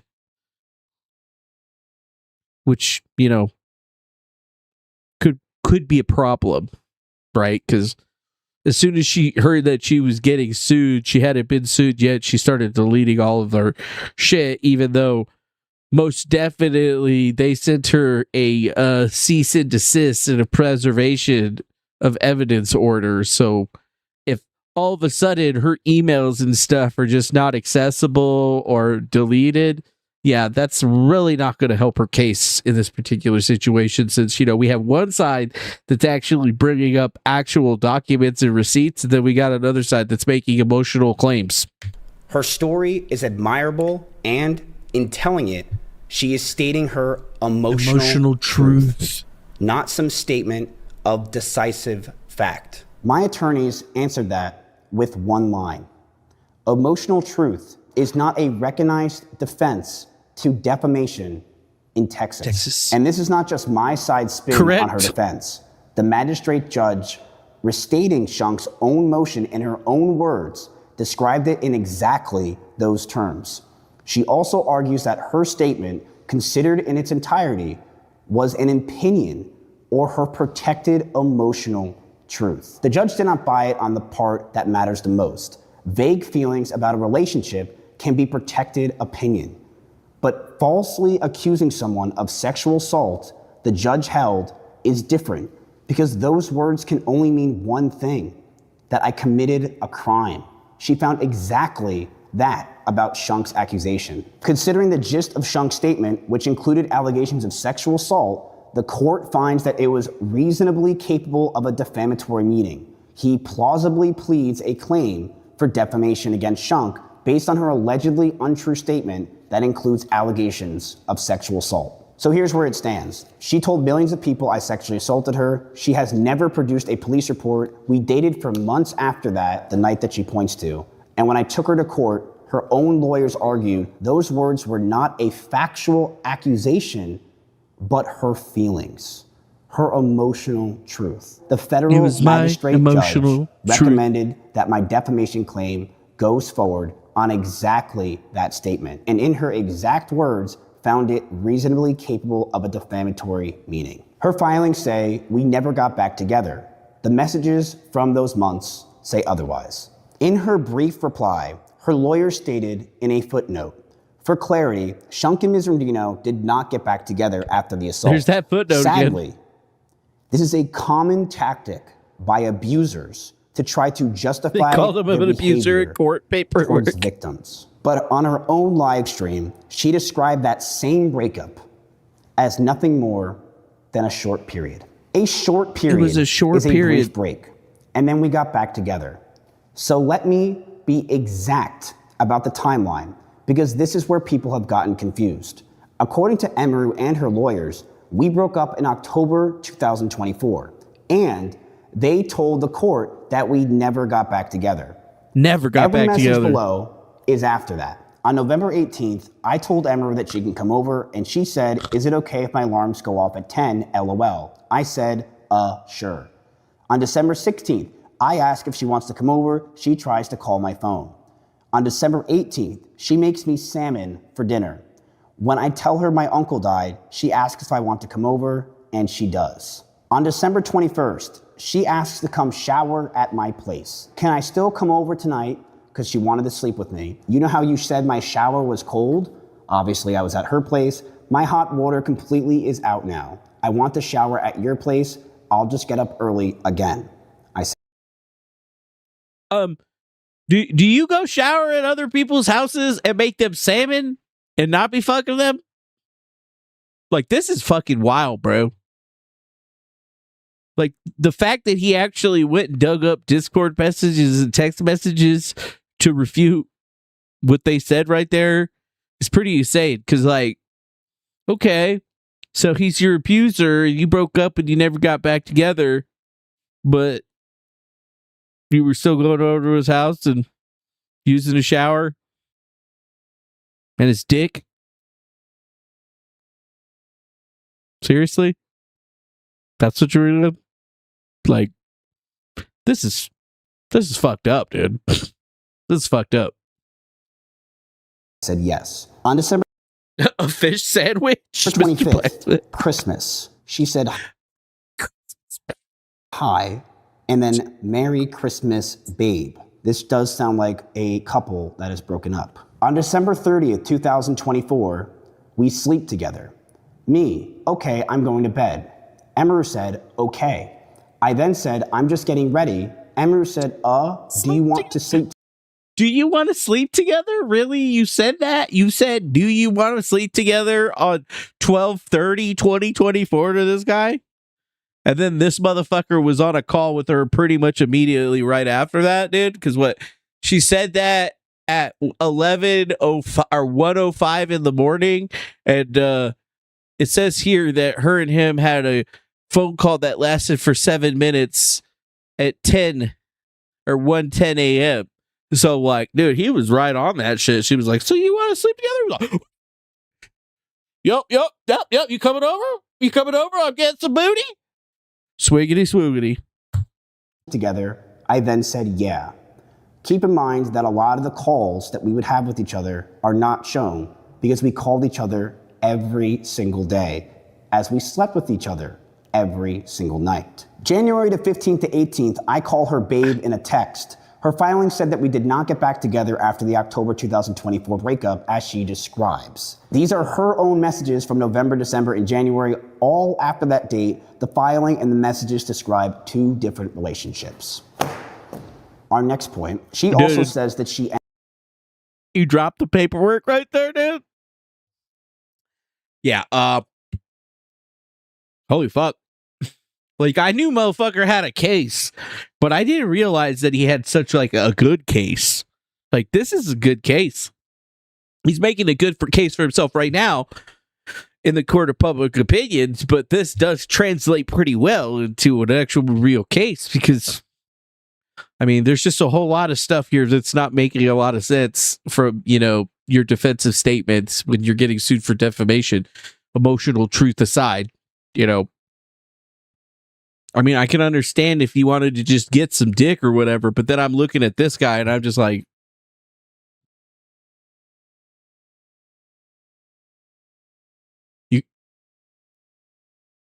you're Emaru. I'm pretty sure that you got like dicks throwing themselves at you from all different corners of the universe and shit. And this is what ended the relationship. But here's what actually happened the morning like, what the fuck? I walked out. We were together on and off for 3 years. A relationship we kept hidden from almost everyone around us. But near the end, we broke up, we got back together more times than I can count. I wanted space and she wanted to move closer. I told her I wanted her to move out and that I wanted space, and it was a line that never healed. The week of our official breakup in January, we had agreed to finally sit down and each say what we wanted for the future. We slept at her house. On the morning of January 23rd, 2025, she handed me a note, and in it, she wrote that she wanted to marry me, that she wanted to build a life and move into an apartment right next to me. Where's the sex tape? Because she knew how much I needed my space. And I looked at it. I looked at her. Really, Doc Rocks? What, do you think this is Pamela Anderson and Tommy Lee type shit? I mean, I'd probably still watch the tape. I would be disgusted, but still watch it. And I handed it back to her. I told her, I can't do this anymore, and I'm sorry. And the last thing I heard as I was closing her front door, and she said, don't go. This is who ended it. So in my complaint, I said, he called off the relationship in January 2025. So to be exact, the exact date that our relationship ended was on January 23rd, 2025. I left Doc Rocks while it's evidence. Yeah, dude, I don't believe that she was. I mean, he's saying that she was. I mean, he's saying that they were bumping uglies or whatever. I don't believe it. I don't understand, bro. This is like, it'd be like me dating Margaret Qualley. Like, how is that? How is that going to happen? It's not. Like, nobody would believe that shit. She would be banging you and being like, nobody's gonna fucking believe you. And I'd be like, ah!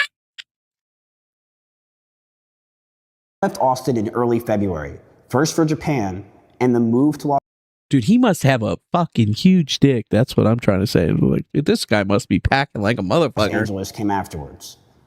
After 2 trips overseas, I'm gonna have to start calling him Baby Arm Mizkif. The day by day. Or Eliza Blue. What do you mean, Eliza Blue? In the timeline is going to be shown. These messages are showing with me and at one point my best friend, Extra Emily. So Extra Emily knew that I wanted to break up with Emaru for a long time. And these messages are on the exact date that I broke. You're telling me that fucking fine-ass Extra Emily was in on this shit? Said nothing? That bitch. Broke up with Emaru on January 23rd, 2025. I messaged her and I said, bitch, I did it. Bitch. I ended it. Emily said, shut up. No way. I'm free to call whenever. I said, are you streaming? And she said, not until Saturday. And then I messaged her and I said, okay, I'll call in 5. The conversation didn't end there. 2 days later, on January 25th, it was Emaru reaching out to talk things over with Extra Emily. And Extra Emily had already heard from me that it was over. So this is January 25th, 2025. Extra Emily says, okay. And then she says, she texted me to talk. I'm pretending like you didn't tell me the news. Okay, I'm talking to her on the phone soon. I then said, are you streaming tomorrow? And she said, no. So if this doesn't prove that Emaru is lying, that who broke up with who, I don't know what does. So now we're gonna move on to the stalking allegations and where I actually was. On February 2nd. Damn. He's got a timeline on where he was at. We got Japan trip, moved to LA, boats poking turbot, short trip to Austin, LA. Damn, son. He was in Austin for 50 days and he was stalking the shit out of her, apparently. 2025, about 10 days after we broke up, I flew to Japan. The reason why I flew to Japan is that I knew if I stayed in Austin, that we were just gonna get back together and get in the same loop that we had been in for almost a year. On February 21st, 2025. Smart. Dude, he was trying to get off the crack, dude. Best thing to do to get yourself off the crack is remove yourself from the crack. You know what I'm saying? I came back to Austin and stayed about 3 Get some distance between you and the crack, motherfucker. weeks. This is when my friend Simply had a party, which is the one that she ties to stalking, was on February 23rd, 2 days after I landed, about a month after we broke up. On March 16th, 2025, I flew back to Japan and stayed there for nearly 2 months. On May 12th, 2025, I returned to Austin for about 2.5 weeks. And in May 29th, 2025, I moved to Los Angeles. Stalking means being near someone and contacting them when they don't want it. For most of the year after we ended it, I was on another continent and then in another state. I put distance between us deliberately, more than once. And on my own stream, here is what I exactly said about it. That week, I made flights to Japan because I didn't want to sit around and wait possibly to get back together again. I have never talked to her in person since. I have been removed from OTK Discords. I did see her at a party once at Simply's house, one of my close friends. The house was very small and I opened the door. I said, whoops, I want to make it very clear I was not following her. It just happened that I was with someone she knew the entire night. The house is about 2,000 square feet with about 50 people. I, of course, was near her, but I was never following her. Damn, the specific son. incident International stalking trip. Is a party. He was stalking me at the party. He was standing on the other side of the room drinking like this, being like, I missed that pussy. But I gotta be strong. I can't get back with that man. That's stalking, bro? Like, serious? Here's how she described it on her own stream from the certified transcript she filed herself. I made the mistake of thinking that I only had to cut him off through personal private communication, but I also had to start avoiding going to the same parties or places I was worried he'd be. There was a party that I attended. I was aware that he would be there and I thought it wouldn't be a big deal. We're adults, right? During this party, I felt like he was following me around and monitoring me, but I thought that that was just being paranoid. About 30 minutes later, the room that we're in, the door opens, it's Miz. He opens the door, makes eye contact with me, goes ooh, and closes the door and leaves. That is the entirety of her stalking. What a fucking stalker. Opens the door in the room that she's in while she's about to get gangbanged by 5 other dudes, and he's just like, ooh, and then closes the door. I mean, that's respectful. I mean, it would have been weird and stalky if he would have sat down in the cuck chair and watched it all go down, but no, he respectfully left. What a guy. Allegations. Read in her own words, this is obviously I wonder if anybody's actually going to comment on that. Not stalking. She was never cut off. She says that she cut me off through personal private communication, but she controlled the contact. She didn't block me, and on her own stream, she showed messages proving that I could still reach her. Choosing not to answer someone while never blocking them, while leaving every channel they could use to reach you wide open, and while showing no sign that you want them to stop is not the same as being stalked. She also knew that I was going to be there. In her own words, she was aware that I would be there and chose to attend the same party. Going somewhere you knew the other person would be at is the opposite of being followed. She also says that she felt and thought she was paranoid. She does not say sounds like she was paranoid. Monitored her. She said that she felt that way and twice told her audience that she thought she was just being paranoid. And lastly, I opened the door and I left. Her one concrete Nobody blames you for opening the door and leaving on that moment is that about 30 minutes later, I opened a door, saw that she was inside and said, ooh, and walked away. Stalkers follow you. They obsess over you. They don't open a door at your friend's party and walk away. This is the entire firsthand account in her own filing. On the strength of it, that she listed stalking among the crimes she accused me of. If I was stalking her, I would be the worst stalker on the planet. I left the country for months immediately after we broke up, flew to Japan twice, and moved across the country shortly after I returned. I know that. I talked to Quinn Michaels. We could talk about that later, though. That is the behavior of someone pulling as much distance possible between themselves and the other person, not following them. And while she was calling me a stalker in front of millions of people, she was quietly making the rounds through the community, going from person to person behind my back, spreading a version of events I had no opportunity to answer. Emeru also claims on her own stream that she filed a restraining order in 2 states. Emeru said, and I quote, "I'm already in the process of filing a restraining order on him in both Texas and California." A restraining order is a public court record. It is not in her motion. It is not in her sworn declaration. It is not in her first reply. She has not produced one or any as of today, roughly 8 months later. After she announced not one. There is still no restraining order or protective order of any kind against me that has appeared in Texas or California. Damn. I mean, having to go through all of this is crazy, but since somebody had brought it up, I could probably pull up the notifications. Let's just like scroll down, because I actually did. I talked to Quinn Michaels. I reached out to him. Oh, wait. Did you guys know that what's it called? Dustin Nemos is a beefcake now, dude? Look at this right there. Yeah, I know. That's what I was saying. You're buff now.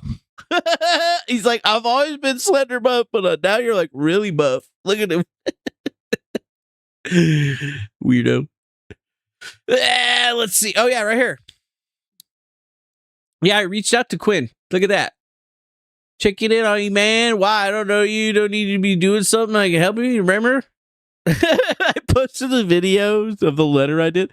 Letter from Defango, or letter to Quinn Michaels from Defango. Hurts, man.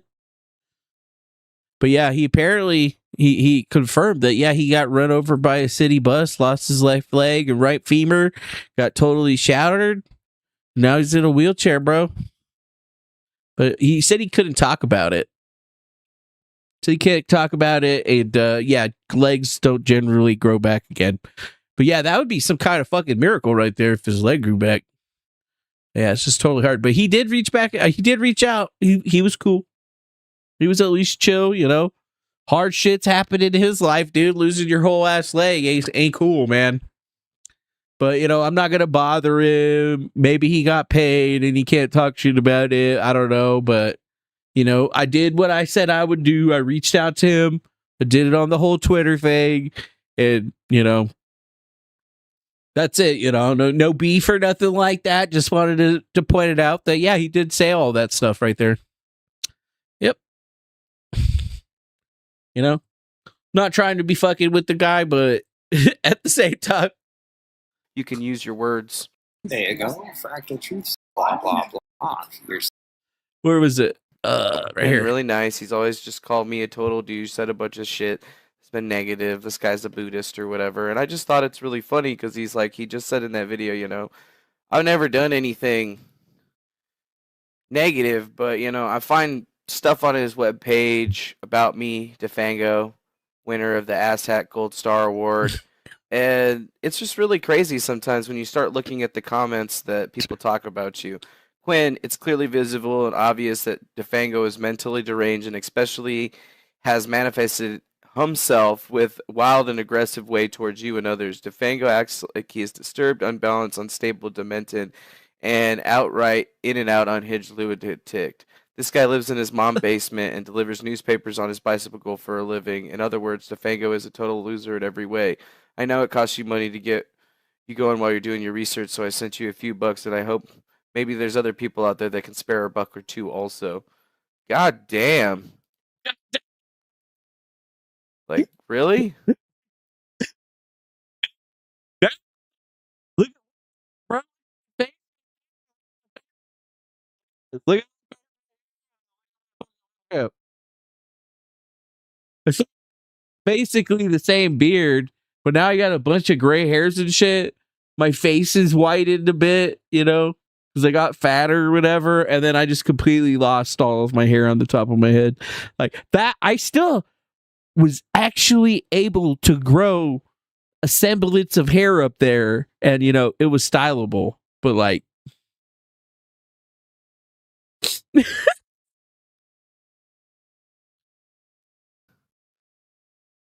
people talking about me. Like, it's just really interesting, like, you know, when we look at these logical loop patterns that are associated with it. Because, you know, like, this is actually just 11 days ago. This is a video from, you know, a couple months ago. And we got a whole bunch of them out there, you know, and it's just been a game for this guy. Hello. So this last 6 months has crazy, been really dude. Crazy for me. You know, like facial tics and mannerisms. This is wild, bro. developing AI, doing Developing AI chatbots, and then it fucking happened, dude. research. This guy's fucking wild. Trying to put it Shit's all a trip. together. You know what? I deserve that asshat gold star award, to be honest with you. Only at the end of it all, you know, when there's videos about me on the internet, like blowing up, you know, I'm sitting back, reflecting, saying to myself, you know, how could I have gotten this process better? And, you know, I want to let you know that a big part of my research is that the entire world would know about this by now. Dude. Fucking wild. All right. So I think that's enough about him. We can go back to the biscuit stuff, but honestly, I don't want to watch the rest of the video right now. Plus, I got to get ready to go to bed.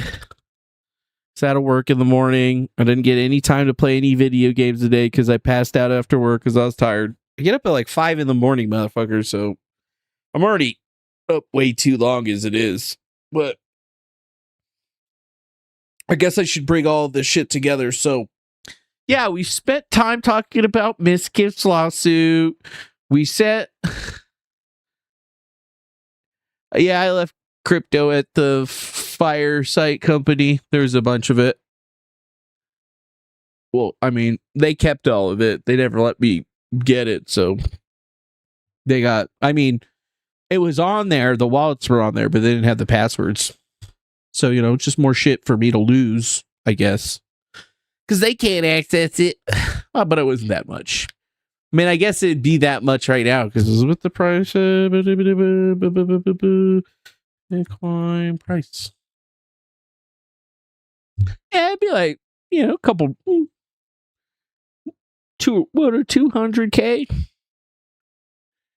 But you know what? That's in the past or whatever. They didn't get it.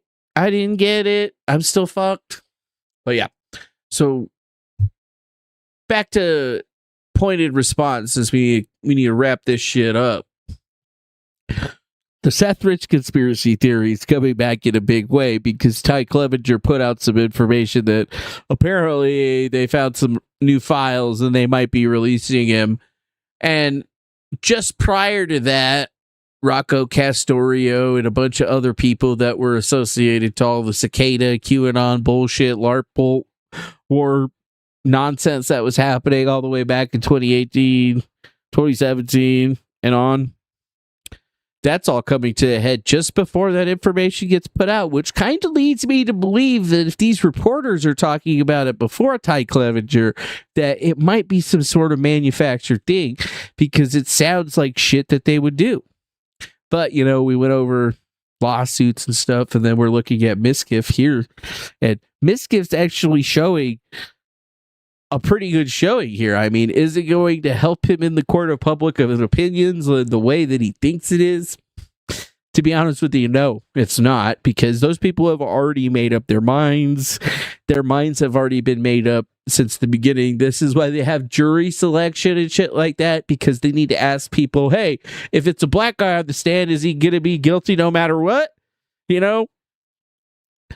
And they got to weed out the people that are just going to say shit because, you know, like a vast majority of people out there are just going to convict somebody before they actually hear the evidence. And that's why you don't want those people on your jury. So, you know, we're seeing that not only was I correct in, you know, my read on the initial lawsuit and my legal analysis, even though I'm technically not a lawyer, even though I've passed the bar. I mean, I pretty much I passed the bar for fun, by the way. I've showed that not only was I pretty prescient in my understanding of that entire lawsuit and what I had put out months ago when I got my Twitter account back, like, I'm pretty sure if I go right here,